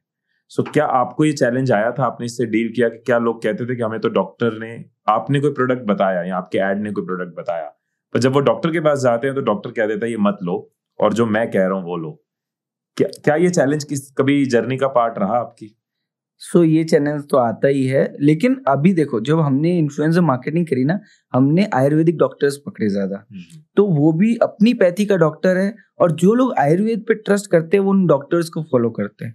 तो उन्होंने जब ये कंटेंट डाला और उन्होंने बताया, अच्छा उनने भी ऐसे नहीं डाल दिया, उनने खुद ने यूज किया और आज तक कर रहे हैं। मतलब मेरे कई डॉक्टर इन्फ्लुएंसर जो 1-1 साल तक 2-2 साल से मेरे साथ हैं, वो इसलिए खुश हैं, उनको पे आउट ज्यादा नहीं मिल रहा है, लेकिन उनके कमेंट्स अच्छे आ जाते हैं, उनको पीछे प्रिस्क्रिप्शंस बहुत सारे मिल जाते हैं। अब क्या होता है ना, उसके बाद अगर कोई बंदा कई बार एलोपैथी डॉक्टर्स के साथ जाता है, तो उसमें भी 2 तरीके के लोग हैं, जिनको है कि यार नहीं चीजें तो अच्छी है, आप यूज कर सकते हो। कुछ लोग ऐसा कर देते हैं कि नहीं ये तो बकवास है, ये पी लिया और कुछ हो गया तो मेरे पास मत आना बाद में।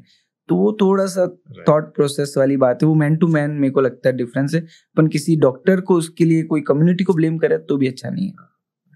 तो एक तरह का आपने जो इन्फ्लुएंसर डॉक्टर्स पकड़े, उन्होंने कंज्यूम किया, उनको ट्रस्ट आया, वही ट्रस्ट उन्होंने ऑडियंस को पास किया, तो ऑडियंस को भी ट्रस्ट आया। तो ये एक तरह का आपका वो सोल्यूशन था उस प्रॉब्लम से डील करने का। मैं अपने बिजनेस वर्कशॉप्स में अक्सर कहता हूँ कि कीमत पानी की नहीं, कीमत प्यास की होती है। कीमत प्रोडक्ट की नहीं, कीमत विश्वास की होती है। तो वो विश्वास की आपने कीमत समझी और उस पर आपने काम किया। तो प्रोडक्ट से ऊपर पैकेजिंग, और पैकेजिंग से ऊपर है विश्वास। हाँ, मतलब ये बहुत जरूरी है। आजकल जैसे कई बार ट्रेंडी इन्फ्लुएंसर्स या फिर वैसे लोगों के साथ काम करते हैं तो अच्छा है, लेकिन ठीक है, लेकिन जो सीरियस कंटेंट बनाता है हमारी चीजें वहां जाती है। आगे क्या प्लान है Shravan ji? What next for Krishna's Ayurveda और what next for Shravan Daga? हम बेसिकली कई बार एजेंसीज पूछती है, कई लोग पूछते हैं कि यार क्या कितना बजट है आपका, कितना मार्केटिंग स्पेंड करने वाले हो, तो हमको नहीं पता। मैं बताता हूँ, हम तो day on day, month on month grow कर रहे हैं, लोगों को समझ आ रहा है, प्रोडक्ट बढ़ता जा रहा है, वही है, रुआस मिल रहा है, स्पेंड बढ़ा रहे हैं, फिर रुआस मिल रहा है, स्पेंड बढ़ा रहे हैं, और बहुत मतलब 20% मंथ ऑन मंथ हमारी ग्रोथ है। तो हम इस साल के एंड में सोच रहे हैं कुछ 200 करोड़ तक क्लोज कर लेंगे, और फिर इसी तरह स्केल करते रहेंगे जब तक चीजें अच्छी बनी रहेगी, और कोशिश करेंगे बूटस्ट्रैप्ड रहें, फिर पता नहीं। श्रवण जी, फॉर श्योर आप जो नंबर सोच रहे हो, पूरी बेस्ट विशेस है। जिस तरीके से, जिस ऑनेस्टी के साथ आप काम कर रहे हो, और जो आपने जर्नी इसके पीछे कवर करी है, तो ये नंबर्स भी अचीव होंगे और इसके मल्टीफोल्ड नंबर्स भी फॉर श्योर इस रास्ते में आपको मिलेंगे। इस पूरे सफर में सबसे बड़ा, अगर मैं पूछूं, सबसे बड़ा चैलेंज या बिगेस्ट चैलेंजेस क्या रहे हैं? मैं इसलिए पूछ रहा हूं कि आज कोई भी अगर एंटरप्रेन्योरशिप की जर्नी शुरू करे तो वो भी उस चैलेंज को फेस करेगा तो वो बेटर डील कर पाए। चैलेंजेस मेरे एक्सपीरियंस से मैं बताऊंगा तो डे ऑन डे रोज कुछ ना कुछ चैलेंज आता है। कई बार ऐसी चीजें होती है कि आज आपकी ये चीज काम नहीं कर पाई, अपन को लगता है कि बहुत बुरा, यार मैंने इतना करा और वो काम नहीं कर पाई, लेकिन मैंने आगे जाके देखा है कि वो किसी कारण से काम नहीं। अगर आपकी देखो आपकी सोच सही, आप राइट डायरेक्शन में काम करो, आपका दिमाग मतलब कह रहा है कि आप कोई प्रॉब्लम बड़ी सॉल्व कर रहे हो, तो मेरे को लगता है कि वो भगवान कुछ ऐसा कर रहा है कि आपको एक स्टेप बैक करता है ताकि उस स्टेप नहीं जाके आप कहीं और चले जाओ। तो ये मैं डे ऑन डे देखता हूँ कि यार मेरा वो तो थर्ड पार्टी बहुत अच्छा चल रहा था, यार उनने क्यों मेरे को गोचा करा, उनने क्यों परेशान किया, लेकिन मेरे को आज लगता है कि यार उस दिन वो बात नहीं करते तो मैं आज इस लेवल पे नहीं आता। तो छोटे मोटे फेलियर्स तो आते रहते हैं, लेकिन अब मैंने उसको ऐसे सोचने लगा है कि कुछ अच्छे के लिए हो रहा है कि यार ये क्यों हुआ, अब क्या अच्छा होने वाला है। तो ये एक है, और बाकी कोई बहुत बड़ा फेलियर अभी तक, क्योंकि बहुत ज्यादा रिस्क नहीं लिया, नो डाउट। वो सोनू सर वाली जो चीज थी वहां पर बहुत बड़ा एक स्ट्रेस आ गया था, लेकिन वो भी मैनेज हो गया। लेकिन ये इंपॉर्टेंट थॉट है जो आपने बताया कि सिर्फ नजरिया बदलने की बात है। हमें लग रहा है प्रॉब्लम आ गई है तो हम रुक भी सकते हैं, झुक भी सकते हैं, लेकिन हम ये सोचें कि प्रॉब्लम है बना कैसे रही है, ये प्रॉब्लम हमारे गोल की तरफ कैसे लेके जा सकती है, क्यों ये प्रॉब्लम इस रीजन से आई है कि हमें ये हेल्प करेगी, ना कि हमें डिस्ट्रैक्ट करेगी। तो आपने इस एंगल से सोचा, तो आपने गिव अप कभी नहीं किया और आप नेक्स्ट स्टेप सोचते गए एंड ग्रो करते गए। ग्रेट। अगर हम इसको क्लोज करें और आपके इस वैल्यूएबल एक्सपीरियंस से कोई एक एडवाइस अगर हम यूथ के लिए, स्पेशली मैं इसलिए कह रहा हूं कि हम समझते हैं कि एंटरप्रेन्योरशिप की लहर है और यही देश है जिसमें बहुत बड़े बड़े नाम बनेंगे, बिजनेस बनेंगे, मिडिल क्लास से निकल के, लोअर क्लास से निकल के लोग एंटरप्रेन्योरशिप करना शुरू हो चुके हैं और करेंगे। शार्क टैंक जैसे प्रोग्राम्स एक वेव क्रिएट कर रहे हैं। तो बहुत बड़ा एक पोटेंशियल है कि अगर कोई करना चाहे तो वो कर सकता है, उसके लिए आपकी सबसे बड़ी एडवाइस क्या होगी? एडवाइस में मैं बेसिकली बस लड़ना एक एडवाइस है, मतलब आप जूझते रहो, आप लड़ते रहो। मतलब आज मैं अपनी स्टोरी बताऊँ तो मैं भी 2 बार शार्क टैंक में अप्लाई कर चुका हूँ, तो लास्ट स्टेप पे आके मतलब मेरा नहीं हुआ, क्योंकि शायद से मैं प्रोप्राइटर बूटस्ट्रैप्ड हूँ, इसलिए प्राइवेट लिमिटेड नहीं है हमारा। लेकिन मैं फिर अप्लाई करूँगा, शायद मेरा हो जाए। तो ट्राई करते रहो और छोड़ो मत उस चीज़ को। मतलब अगर आपको लगता है कि यहाँ चीज़ बनने वाली है ना, तो उसके पीछे पागलों की तरह पड़ जाओ, वो बनेगी, लेकिन टाइम लगेगा, या मे बी इमीडिएट बन जाए, लेकिन बनेगी जरूर। नाइस। कोई भी लक्ष्य बड़ा नहीं, जीता वही जो डरा नहीं। क्या बात है। थैंक यू सो मच श्रवण जी, बहुत अच्छा लगा, बहुत वैल्यूएबल लेसन्स मिले आपकी जर्नी से। समझ आया कि कैसे अगर हम हार नहीं माने तो हम आगे बढ़ते जाते हैं, कैसे हम अपने बिजनेस को एक बैलेंस तरीके से चला सकते हैं ताकि हम अचानक गिरे ना, और एक बैकअप लेते हुए हम अपने ब्रांड को बिल्ड कर सकते हैं। पता चला कैसे रिस्क लिए जाते हैं, और जब रिस्क लिए जाए तो पीछे नहीं हटा जाता, उसके ऊपर सोचा जाता है। हमें यह भी समझने को मिला कि कैसे आपने आयुर्वेद के थ्रू भारत की सेवा कर रहे हो, आप लोगों की सेवा कर रहे हो, और सेवा करते हुए आप बिजनेसेस बिल्ड कर रहे हो। तो हमारी तरफ से, पूरी टीम की तरफ से बेस्ट विशेस आपके वेंचर के लिए, आपकी लाइफ के लिए। Thank you so much. Thank you. Podcast के लास्ट तक ना वही पहुंचते हैं जिनके अंदर ना एक चुल होती है, एक लर्निंग की विल होती है। एंड आई होप कि मैं आपको वो वैल्यू दे पाया इस पॉडकास्ट के थ्रू। मेरी पूरी कोशिश थी कि मैं वही सवाल पूछूं जिससे आपका माइंडसेट, आपका थॉट प्रोसेस, आपकी नॉलेज ग्रो करे। मैं और मेरी टीम इसी कोशिश में रहेंगे कि आपके लिए हम ऐसे गेस्ट को लाते रहें जिससे आपकी लाइफ में वैल्यू बढ़ती रहे, आपकी नॉलेज बढ़ती रहे, आपकी ग्रोथ होती रहे। श्रवण जी के अंदर भी आपने नोटिस किया होगा कि एक ग्रोथ माइंडसेट था, और सक्सेस के लिए सबसे पहले अगर कोई चीज चाहिए तो वो है ग्रोथ माइंडसेट। मैं इसकी इंपॉर्टेंस समझता हूँ, इसीलिए आपको हमेशा कहता हूँ कि मेरे लाइफ मास्टरी क्लब का पार्ट बनो। उसके अंदर हम 3 आवर्स की वर्कशॉप देते हैं जिसमें आपका ग्रोथ माइंडसेट इंस्टॉल होता है। हम उसके अंदर हर महीने लाइव सेशंस करते हैं। हम उसके अंदर एक कम्युनिटी हमने क्रिएट करी हुई है जिसमें एक दूसरे के साथ सब ग्रोथ की बातें कर सकते हैं, पॉजिटिव बातें कर सकते हैं, सीख सकते हैं एक दूसरे से। कोई एक दूसरे की कमियां नहीं निकालता। तो अगर आप भी इस प्रोग्राम का पार्ट बनना चाहते हो तो नीचे डिस्क्रिप्शन में आपको लिंक मिल जाएगा। फिर मिलेंगे अगली वीडियो में, तब तक खुश रहिए, खुशियां बांटते रहिए। I love you all.